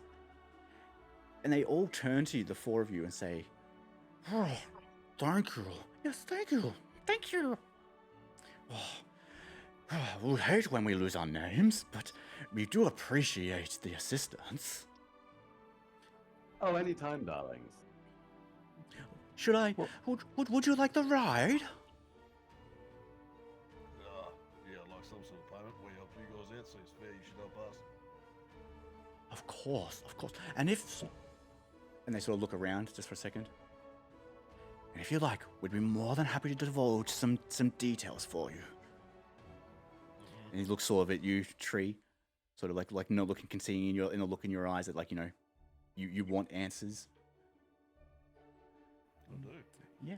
And as such, they sort of settle back. Their legs don't actually touch the ground. They sort of the pole keeps them aloft, but they seem to settle and almost gesture for everyone to hop on any saddle of the horses you want. Okay, well, I'm going to, I don't know, jump on Bold. Pascal's just sort of like, hey, how are you guys okay with this? Those horses are alive, and that's not. I'm not imagining that, right? Those horses, they said stuff to us. What is going on here?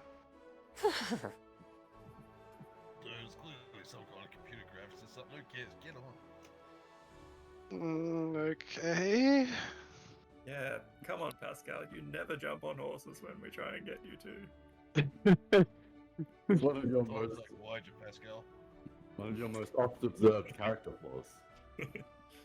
Yeah, you hop on, and as you do, the Calliope music starts to kick in even louder and louder as the poles begin to raise the horses up and down, and they begin to run and gallop as if they are racing. Still at a normal pace, still at a standard, carousel movement, not sickly in any way. But as they do, they begin to move, and the four of you are now riding along these horses. One of the horses, the one that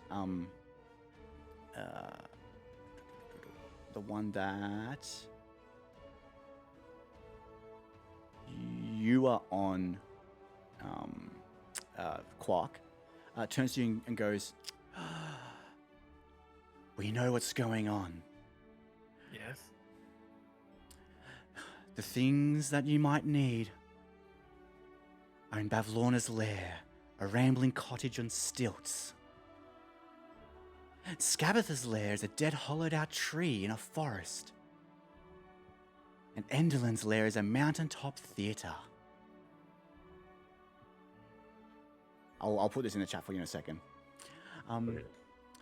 For you, Pascal, they turn to you and say, "Oh, my lord, pleasure.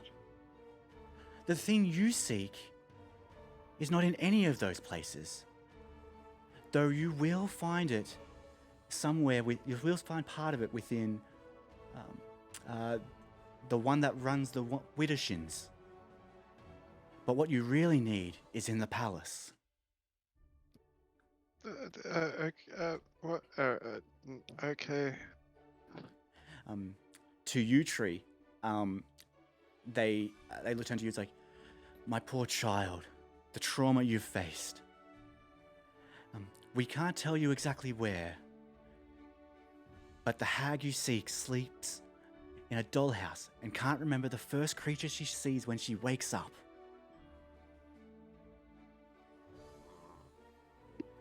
And is that everyone? Did I cover everyone? No.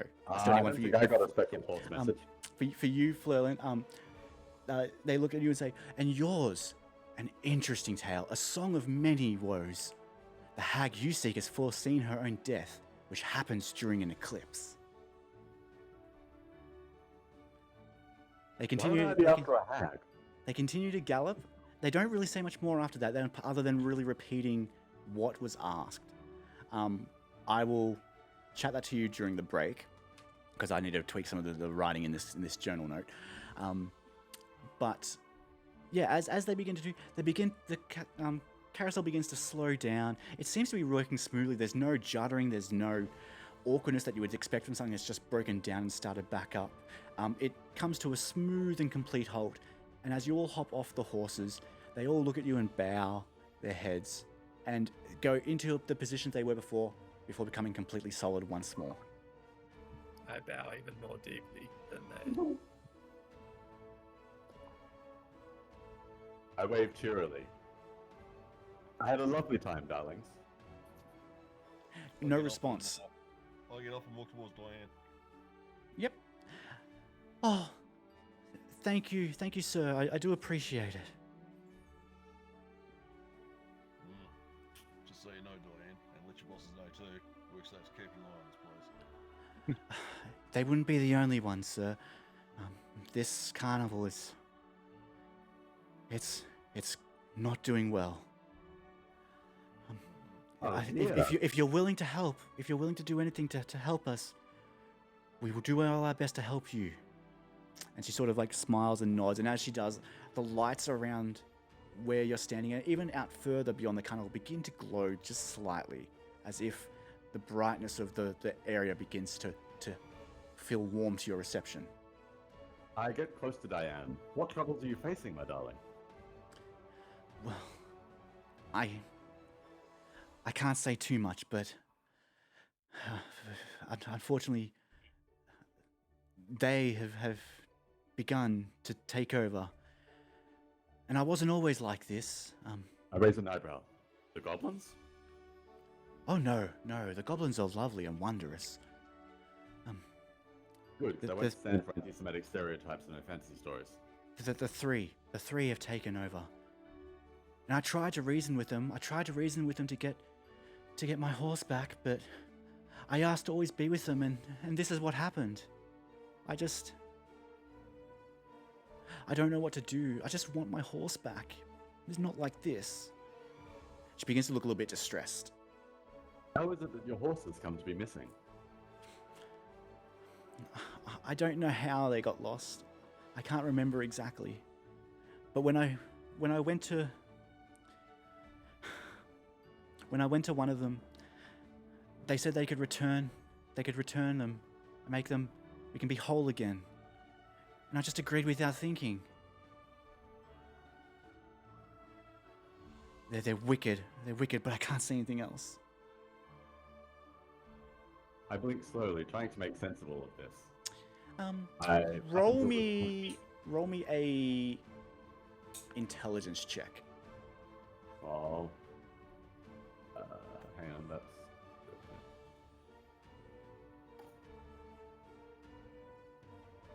Oh, darn. You're more in awe with the way she plays her character. Like, again, it's amazing how focused they are. Like, she's talking as if like this carnival, what it does is real. It's like from marketing to perspective, like this is perfect. Like this is perfect communication. You feel like this is all reality. Like you should be taking notes on this, because realistically, if you can do this kind of communication to your customers, you are going to make millions.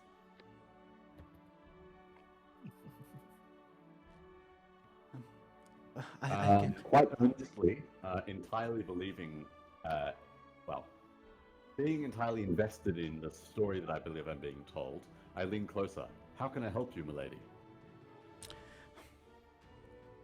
There's not much you can do right now, but try and find Burley. He's been thinking about what to do for a while. You'll probably see him close. You'll probably see him near the big top later in the evening. But I nod. I think- Jaw set, tears brimming in my eyes. I will. Thank you. Your name? Florin, right. Florin, my darling. Lovely to meet you. And the You rest can of call you? me your champion. Champion. Champion. Oh, the stories I must tell of you. And sorry, the tree, was it? Tree. Lovely to meet you. Have you been here before? You look familiar. Yes, I have. See this scar? Does that ring any bells? And I point to my forehead. You're the boy who fell. Boy who lived. Ah, I'm so sorry. You've grown in many ways. I have.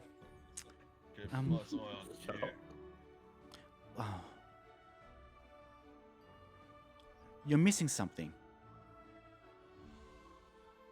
I can sense it. You're looking like I am.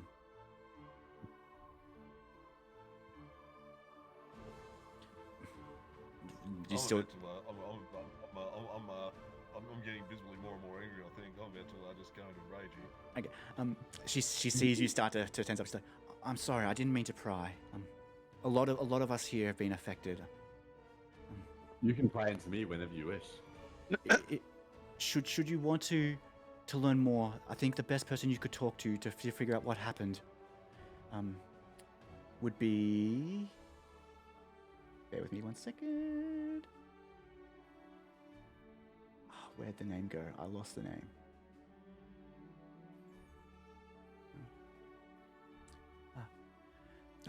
Would be Sky at the lost property. They too are searching for something, and they can guide you on your way. I'll keep it in mind.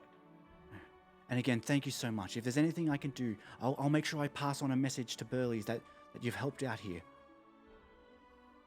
I try to remember what I saw at the lost property when we walked past it before. Yeah. It's probably a bit too hard to see. It was a closed tent. There was just a bit of light coming through. The most you probably would have seen just walking by would have been maybe a couple of tables with some nicks and knacks on the inside, but what they were, hard to tell. There was definitely a cat there. You do remember a big, large cat. Ah, yes, I do remember the cat. I also remember the kitty. And with that, we're going to take a short break. It's 10 o'clock. We'll probably go for another half hour, 45 minutes. But yeah, while we're on break, start thinking about where you might want to go next. And I apologize for the... Yeah, and keep in mind, the crypticness is meant to be cryptic, so stick with it.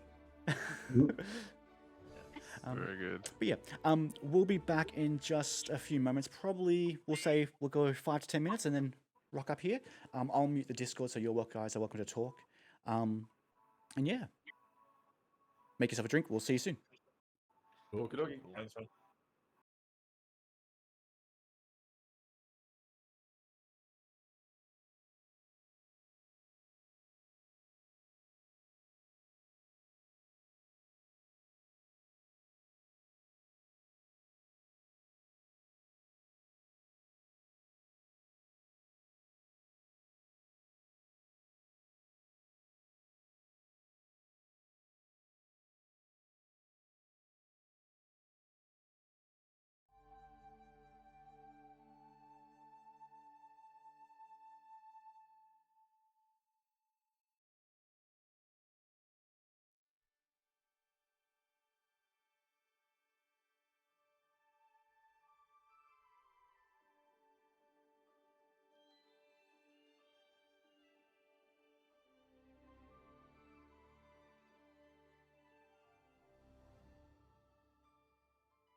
And we're back.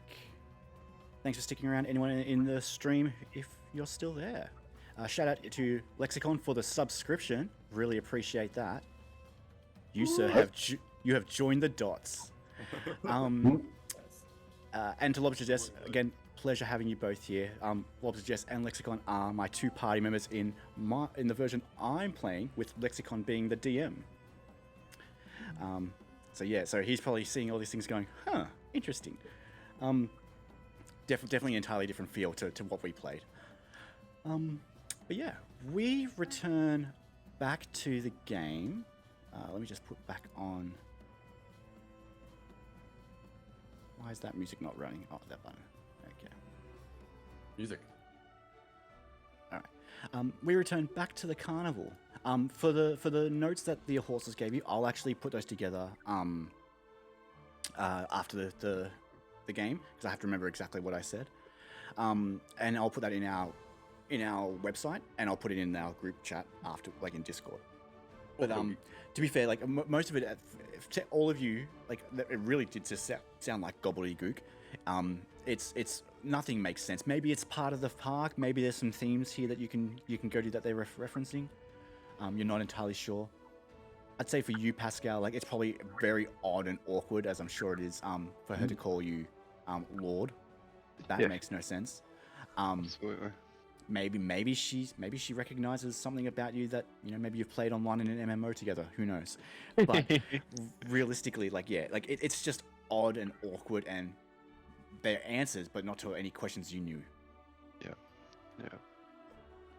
Very definitely weirded out by the whole situation, but also like strangely enthralled by everything that's happening. For sure. And again, like the carnival itself is lively. Like around here, particularly as you start to get closer to the rides, there are groups of dozen people running around, some children running and skipping, parents trying to chase them down. To the north of where you are at the moment is a large feasting area. We're probably hitting about 5:30 at this stage. And yeah, like you can see, like there's like looks to be like some canvassed areas where there's like food being prepared and put out on tables. There seems to be people cheering over a table at the moment where there's like a bunch of people just scarfing food. Up above, you actually start to hear what could potentially be jets, but as you look around, they look like they might actually be more like a remote control planes. But peering even closer, that you hear overhead. If they're remote planes, they're intricately detailed looking dragonflies, and they look really far off, but they look perfect. I attempt to jump up and grab one. Yeah, You don't have your orb of jumping. Give me an acrobatics check. I did forget to wear my ring of jumping. I have to do it at disadvantage. Hey, Clark, you on that piggyback now? Oh my god, you set this up. If you want to do the Or piggyback and cuddling. jump, if you want to do the piggyback and jump off his shoulders, if Tree's allowing it, I'll give you an advantage on that acrobatics. I'm happy to try and launch him into orbit so he lands on the ground and breaks something. That's what I want to happen. Yes. Okay, let's launch. Alright, let's do it. 10, 15. Do you need middle or something? 18.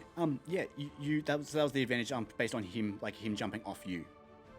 Right. Yeah, as you launch him off, it's odd, like, you know, he put up a pretty good fight in that arm wrestle, but as he begins to push off and as you push him, weirdly, he is very light and deft on his feet. It actually, like, it's like he's trained to do this kind of leaping before in the past.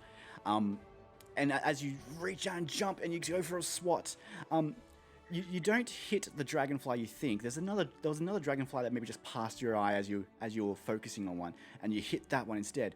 But you realize that the dragonflies you're trying to swipe at are at least 30, 40, 50 feet above you. They look like they're remote controlled planes, but they are much further away than you anticipated. The noise, though, it sounds deafening. Like you would have imagined they would be within reach. And as you start to look at them a bit more closely, you actually notice that they begin to sort of like settle down just over to the west of you, at like a little park a little like ride just near the watery lane. The ride labeled Dragonfly rides? Yes. No way. Do they?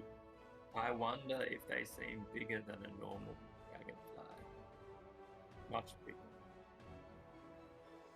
There's only one way to find out. Where would you all like to go? Like, are we all going together still, or are we wanting to? Was your indication that I might catch up with Burley at the Big Top, which is closed for now and only open later in the evening? Was that something I intuited from Diana or from you, kind of going off the top of your head? Sorry, give me 1 second. My character is now quite interested in following the Diana plotline. Yeah. From the horses, mayhap? Like as usual, Yes. you see a few different people. What looks to be people in staff gear, fancy clothing, slightly different wings to like the actual customers. They all seem to have the same color toned wings. I mean, as you talk to one of them, they point out that Burley would be busy at this stage. But yeah, the Big Top extravaganza that happens in the middle of the carnival opening hours, which is probably now about 2 hours away. Quote, 2 to 3 more rides.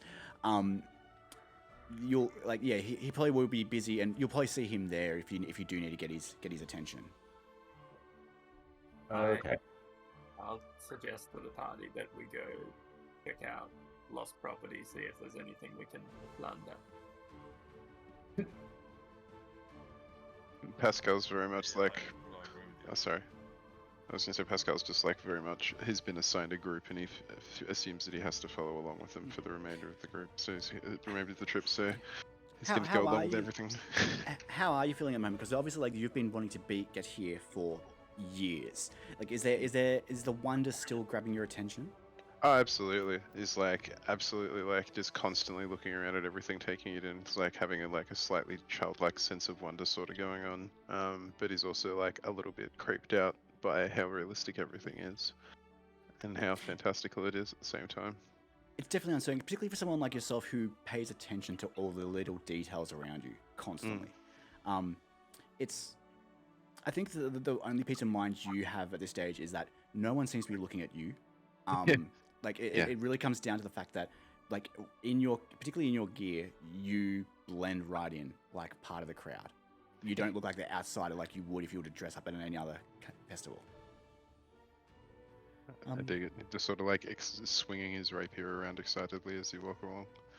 Yeah, and as you do that, like you see a kid nearby, and they sort of look at you and laugh and cheer and pull out like a little wooden sword every now and then. Like again, like the more positivity and the actual influence of this carnival definitely seems to be either grabbing you, like all 4 of you, or in like increasing its like in the carnival itself. Yeah. But to the lost property, is that everyone's agreement? I'll Sure. follow the group. I mean, I need to get to look at things. Assuming that I'm unable to follow up my the plot line that I think I've identified in this, For the moment, I'd say at this stage, like again, you're probably confident, just given, just given like the fact that scheduling's been mentioned to you, that the Big Top and when that's open to enter is probably the best time. Okey-dokey. In that case, I'm happy to go with the group. Same with you, Tree. Okay. I suggest to Tree that as a good excuse for getting into the lost property tent, he hides my kimono so that it is indeed lost, and then I can go to the lost property to claim it. Yeah, I've already ripped his kimono off. He got halfway through saying that, and I've ripped it off. So. No stress. You tear off his kimono. I'm assuming you have an undergarment. No, Oh, come. I'm wearing a tie. How about a Great. tie and underpants? Yeah.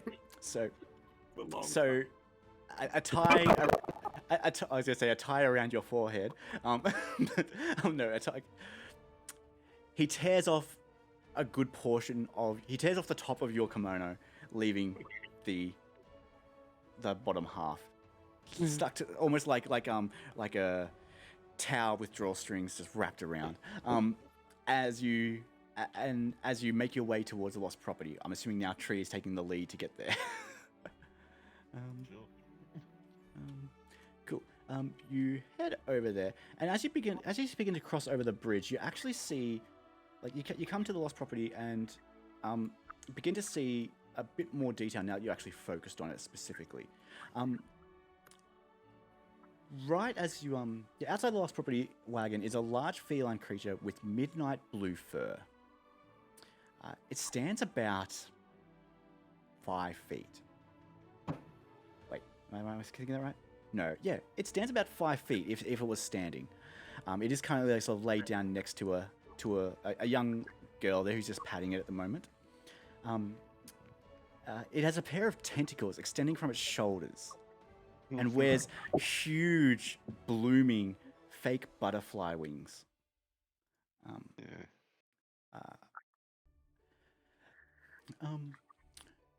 You all see that now, yeah? Yeah. Hanging from its collar, is a small wooden keg. The creature roughhouses with a girl and 2 young boys. Yeah. One boy squeals, "Again, Durla, again!" while the other hangs onto the creature's neck.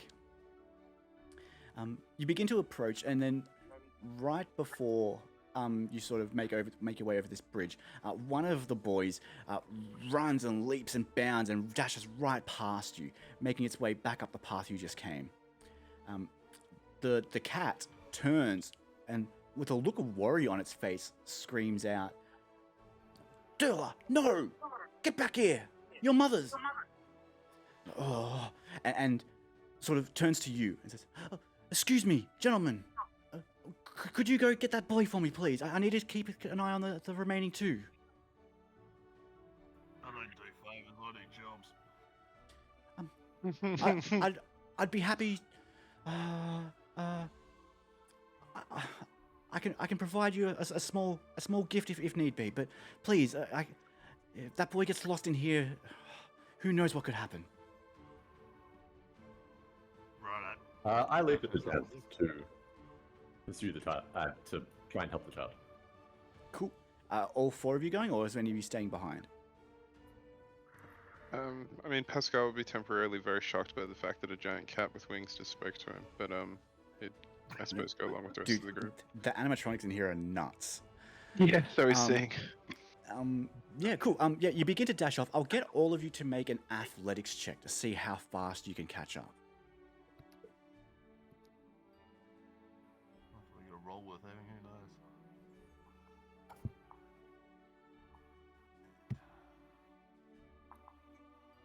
No, okay, that's off minus athletics. Quark, you Yeah, I have begin. -2. Yeah, Quark, you begin to fall behind, but the rest of you keep a decent pace. Enough that you can actually see him basically dart around a corner, sort of towards the dragonfly rides. As you get there, I'll get the 3 that did make it, Pascal, Flurlin, and Tree, to give me a perception check.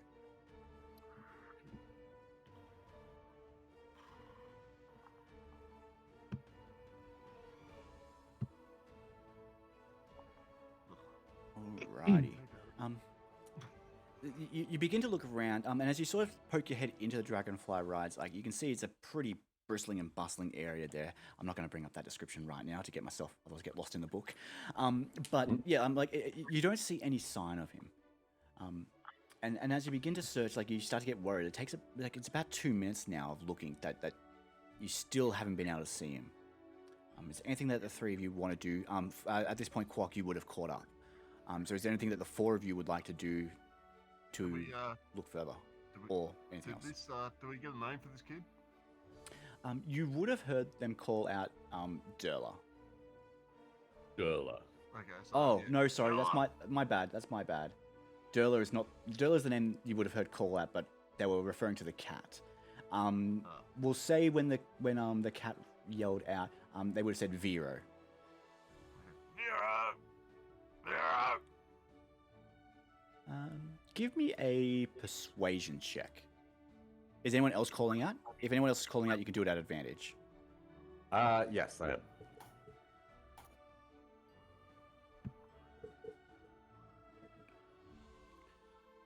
sorry, I should have said Tree could do it at advantage, but Oh. just for the fairness of it, I'll give you the benefit. Ferlin rolled advantage, so I'll say his roll counted. For a 15, I'll say that's more than enough. Yeah, as you call out, like it's yeah, the you know what, Fleurin, describe for me what your voice sounds like as you begin to reach higher octaves.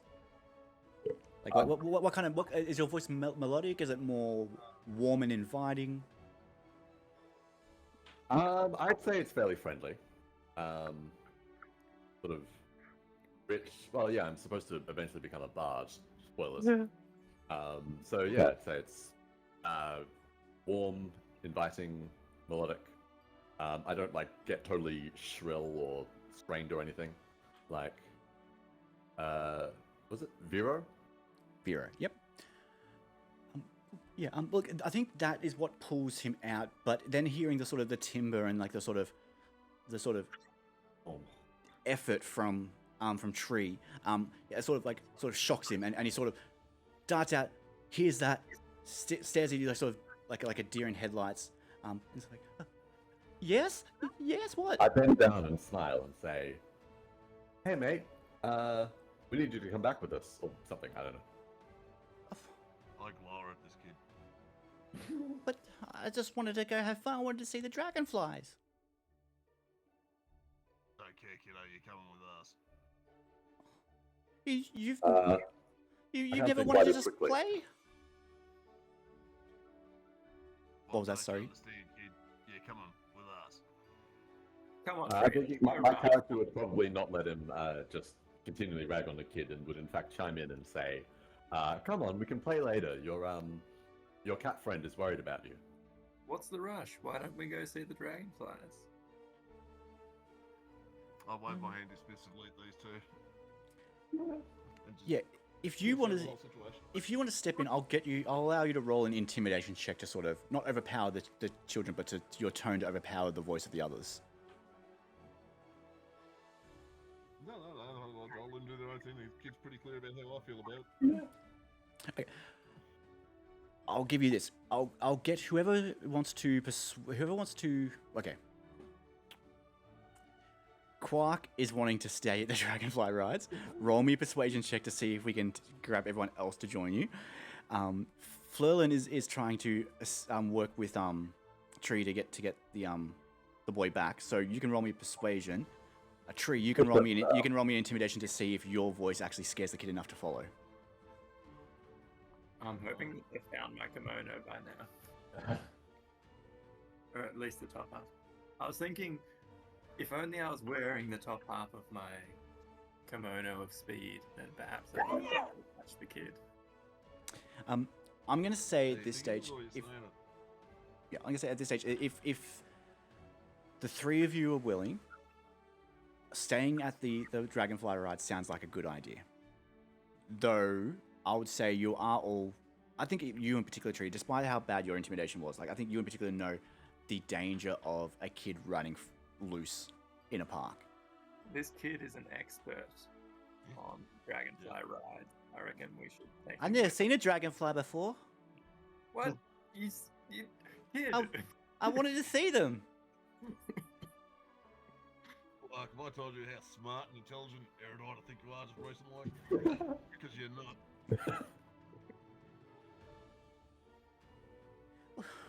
Should I stay or should I go? Like Kid, I see this scar? uh-huh. That's what happens when kids run off from their mothers at this place. Believe it. You got that while you're here? Mm-hmm. Now, you coming with us or what? You can stick with these jokers or you can come with someone who knows what they're doing. Up to you. I'm on your side, mate. He's always I smile and lean down closer to the kid's level and say, "Come on, we can come back here later. There's plenty of time to have fun with dragonflies." But your folks are worried about you. I would rather see them with my family. I'd rather my sister and brother to be here. I'm sorry, sir. And he looks at you, Quark. That's okay, kid. You take a photo of them for me? You take a photo when you see them? Sure. Cool. Cool. I don't own a camera, but I'll You, describe it. you don't have a to smartphone? Yeah. Don't you guys have phones? I have the latest iPhone Pro, by the way, just as a character building. Perfect. That feels right. I think a better description of the dragonfly than Florian's 50,000 megapixel iPhone. Ooh, that sounds awesome. And you guys begin to talk about it as you make your way back to the lost property. As you cross over the bridge and arrive back in front of the canvassed wagon, the large cat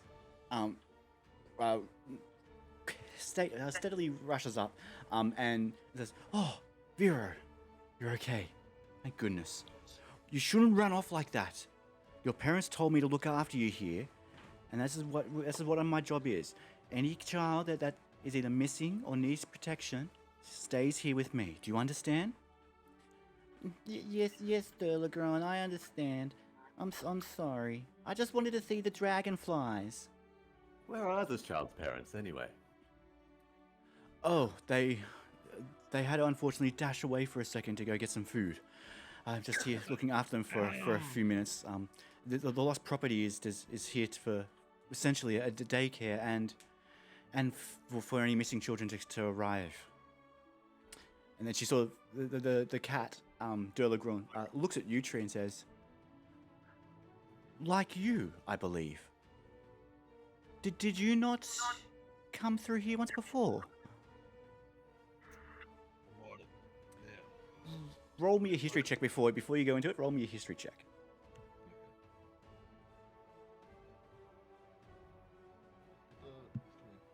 So I'm doing this on a touchpad. Thanks. Oh, I didn't even know it works on that. That's perfect.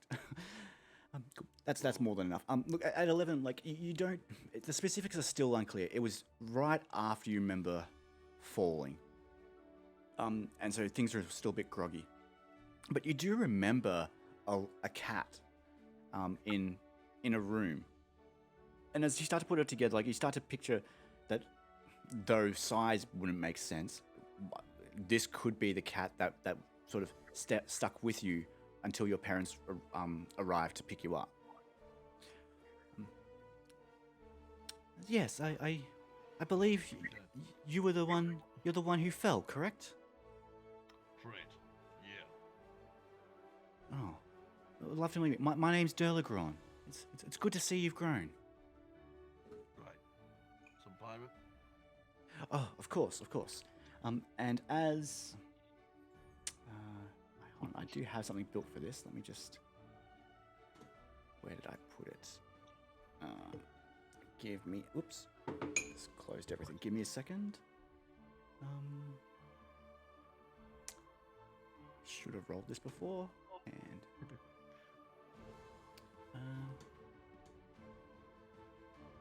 Oh, I'm sorry. I've just lost all my windows. There we go. Install Gentoo. Subliminal messaging.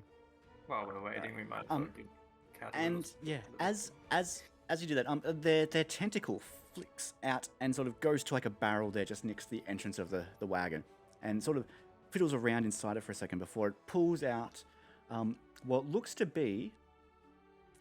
You're not getting that. That's a stupid one.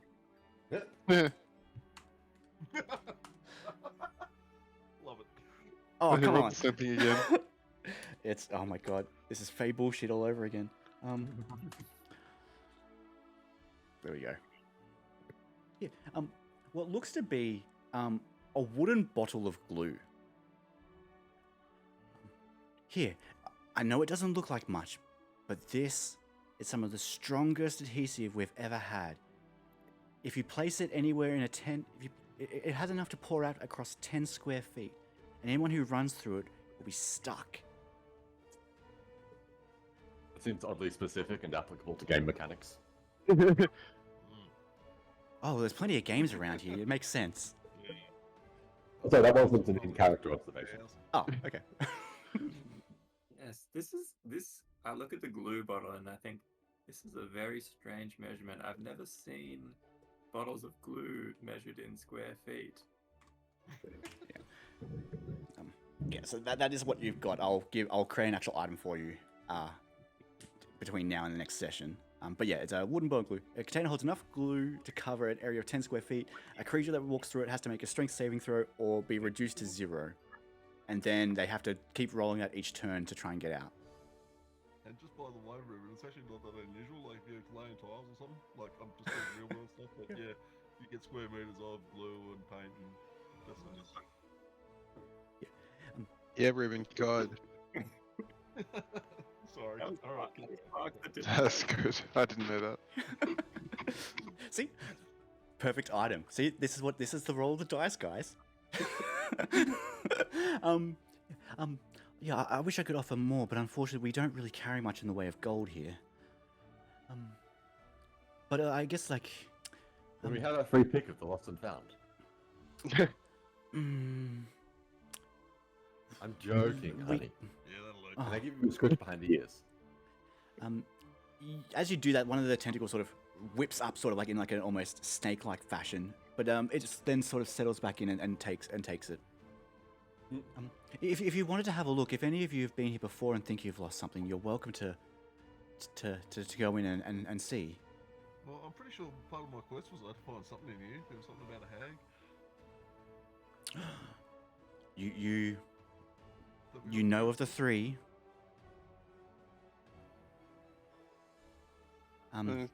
Diana told us about the 3, didn't she?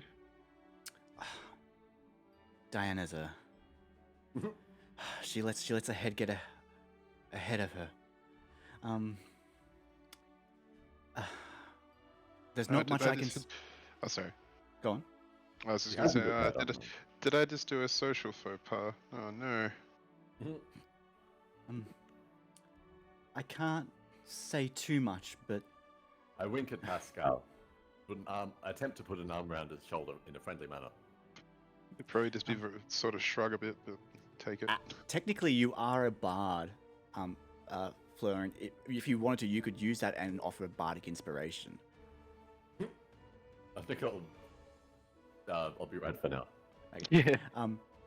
Yeah, obviously, like I guess just to be clear for those in the game and watching, though you are human and in the real world, should you somehow do something realistic that could potentially be casting a spell or doing something like going into the rage earlier, by all means feel free to do those flourishes. Don't want you to feel like you can't use your features. You just can't do it like you would like a magician.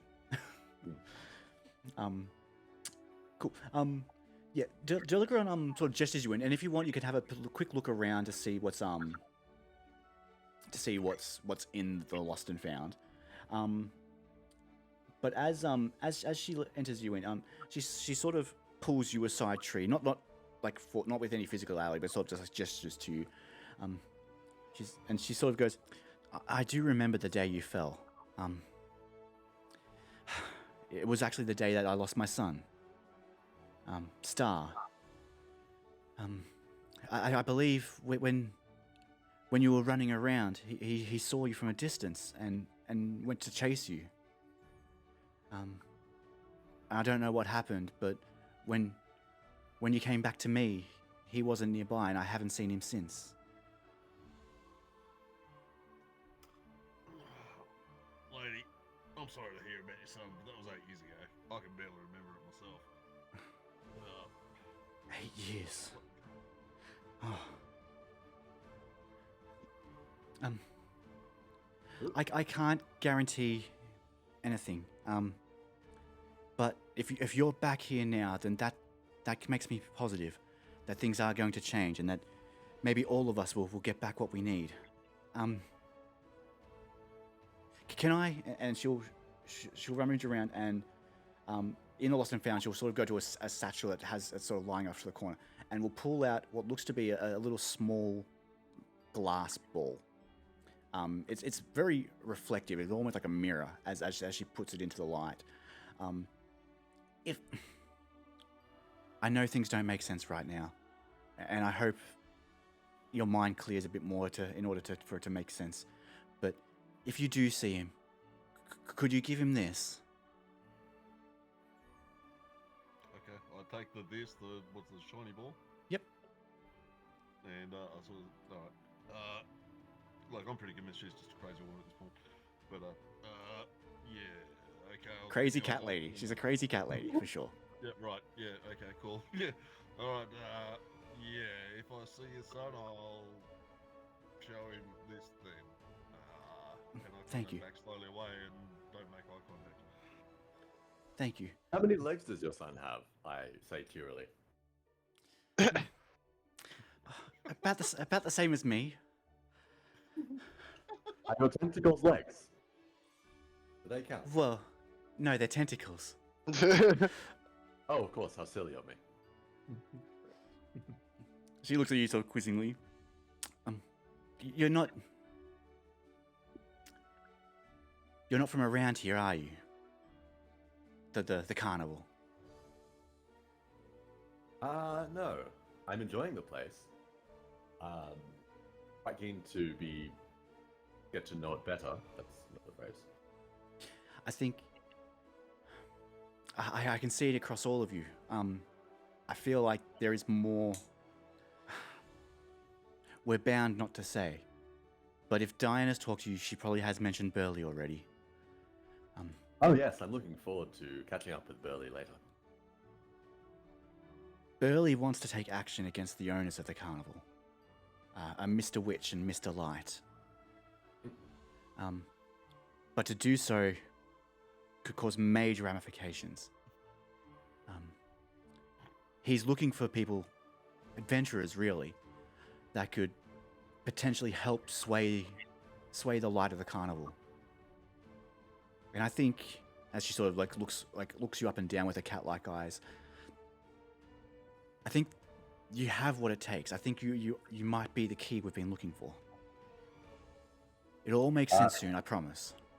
I latched onto this, assuming that it's like a plot coupon for the weird kind of carnival-wide LARP that's going on. Absolutely. And you, and as she sort of turns to you, Pascal,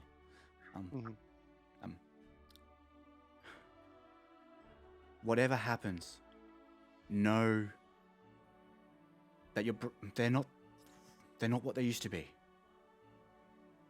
What? It'll make sense Saying soon. she ain't what she used to be. I'm so sorry. I can't say anything else. They've already taken Star. I can't do anything else. I can't say anything else. Okay. Alright. If Alright. there could be more answers at the Hall of Illusions. Ooh. That's as much as I can say. Thank you, cat lady. Durlagon. Yes.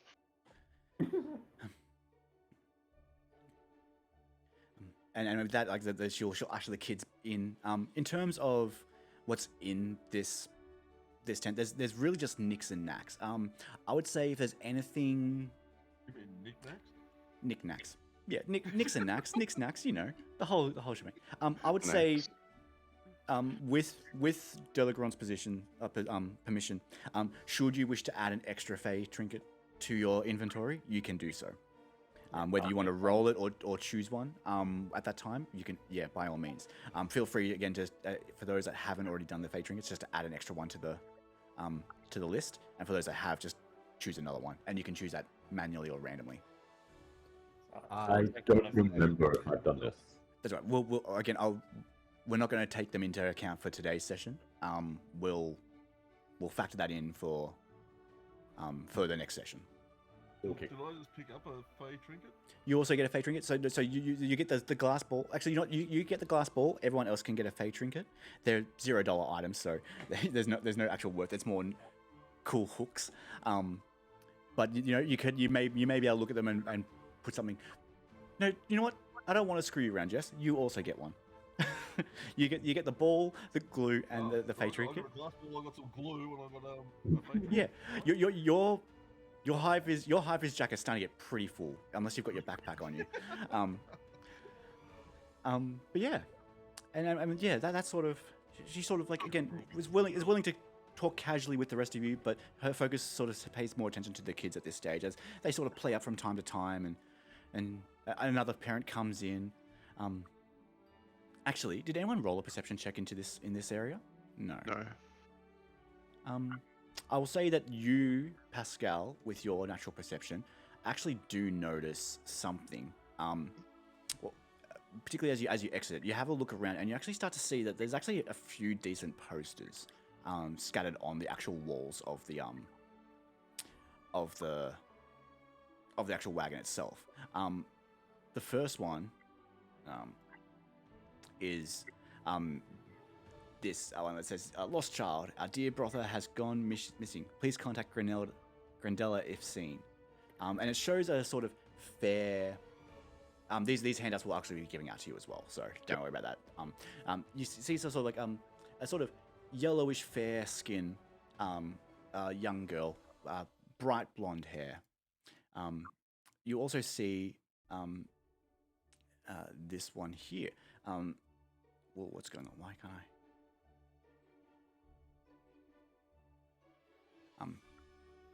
For Zeno, this one actually there's a green tinge to the drawing, and large tusk-like teeth for the person. Potentially could be a staff member's child in costume. And the final one you see looks to be a girl with some Spock-like earrings, or not Spock-like ears. Again, really, like these are sort of old and tattered. Whether they're part of the actual illusion of this carnival and this location, or whether they're actually being placed up there, you have no idea. But it is odd to see that these just sort of, it's like hammered against the wooden parts of the wagon.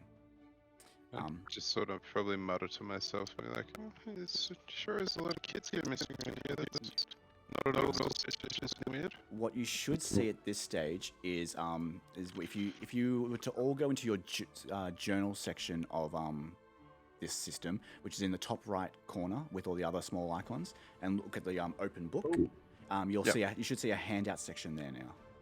Yep. Yep. It So is I totally thought that said brother, but it says brotor. but I think I did actually accentuate a H as well by accident. So, but yeah, So at any point you'll be able to look at these just as a point of reference. And I'll also put them into our website for easier access. Yeah. Other than that, we're getting close to the end of this session. If you guys want to wrap up now, or we can potentially maybe start or end, like do a quick ride. I'm good with whatever, really. Probably start wrapping up soon. I know that this cat has lost their son. Mm-hmm. But I want to ask them about something very important. Yeah, go for it. Far more important than their son. Mm-hmm. I was wearing a kimono before. I don't want to lie, but I'm not wearing it anymore. I wonder if you've seen it. Yeah, well, you're not technically lying. You're not wearing a kimono. I haven't. Oh, there's one there that this person's just given you. It's a bit torn though. I think I have something similar, less of a kimono, more of a, I guess, of sort of almost like the kind of Yutaka? maybe I'm getting myself wrong. A kimono is like a one piece, right? Yeah. Yeah, it's like a big wraparound robe kind of thing. Yeah. This is more like a gi, that they've got, like sort of like what you do if you're doing karate practice. I'm well acquainted with such a garment. Yeah. Royal. Does the garment contain magical powers, perchance? Oh, no, nothing lost ever really. Nothing magical ever really stays lost for too long. Whether it goes back to its own, or one of the Lawnings take it. Yeah, no, unfortunately not. But What are the warnings? I say eagerly. oh my, All other warnings. lawnings are. You'll see a lawning around here from time to time if you play up. I guess the best way to describe them are they know when people have been stealing. So Yeah, Oh, right. So like the park guards, I say with a wink. security is probably an apt term, if not a little bit loose. But yes, Oh, that's fine. I'm very loose myself. they protect the grounds for the three. Yeah. But three, I Don't- say, don't- not don't even s- safely. Don't steal anything. Don't steal anything. I promise I will not be caught Yeah. stealing anything, I say with a wink. You have a high charisma, so I'm not going to contest that.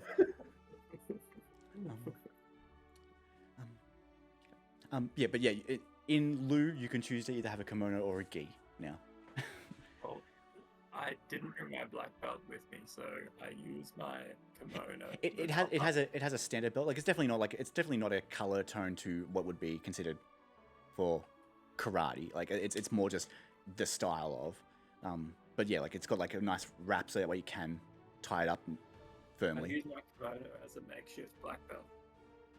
Ooh, nice. Okay. Perfect. And with that, we'll say you begin to leave the lost property, considering where you want to go next. As the tone of the carnival continues to still feel light and bright, despite the fact that the overall sunlight is actually beginning to dim around the edges. You know, the sort of auburn and semi-blue tones coming through, yet the glow and the magic of the intensity of like the spotlights they must be using and the overall like fireworks that go off from time to time and children laughing still just radiates throughout. The spirit of the carnival is thriving at this stage. But deep in your mind, I guess the four of you know, as fun as this is, as fun as some of these rides look like they might be, this shit is crazy. Like who knows what's going to happen next? But I guess we'll find out next session. Ooh. And thus concludes session 1 of the Witchlight Carnival. Yay! Yay! Really appreciate it, guys. Thank you for definitely getting involved. I know it's probably a little bit cumbersome to not have just, you know, the D&D talk in this, but I promise you, like, it will start to get a lot more smoother, and it will definitely start to come a lot more prominent as we move on. Yeah. I'll say right now, you've only scratched the surface. Yeah. I haven't got any experience points yet, so. I play a milestone game, so no experience points, but there will be chapters where there will be points where the amount of events you've done will hit your level cap. Well, hit your level. Yeah.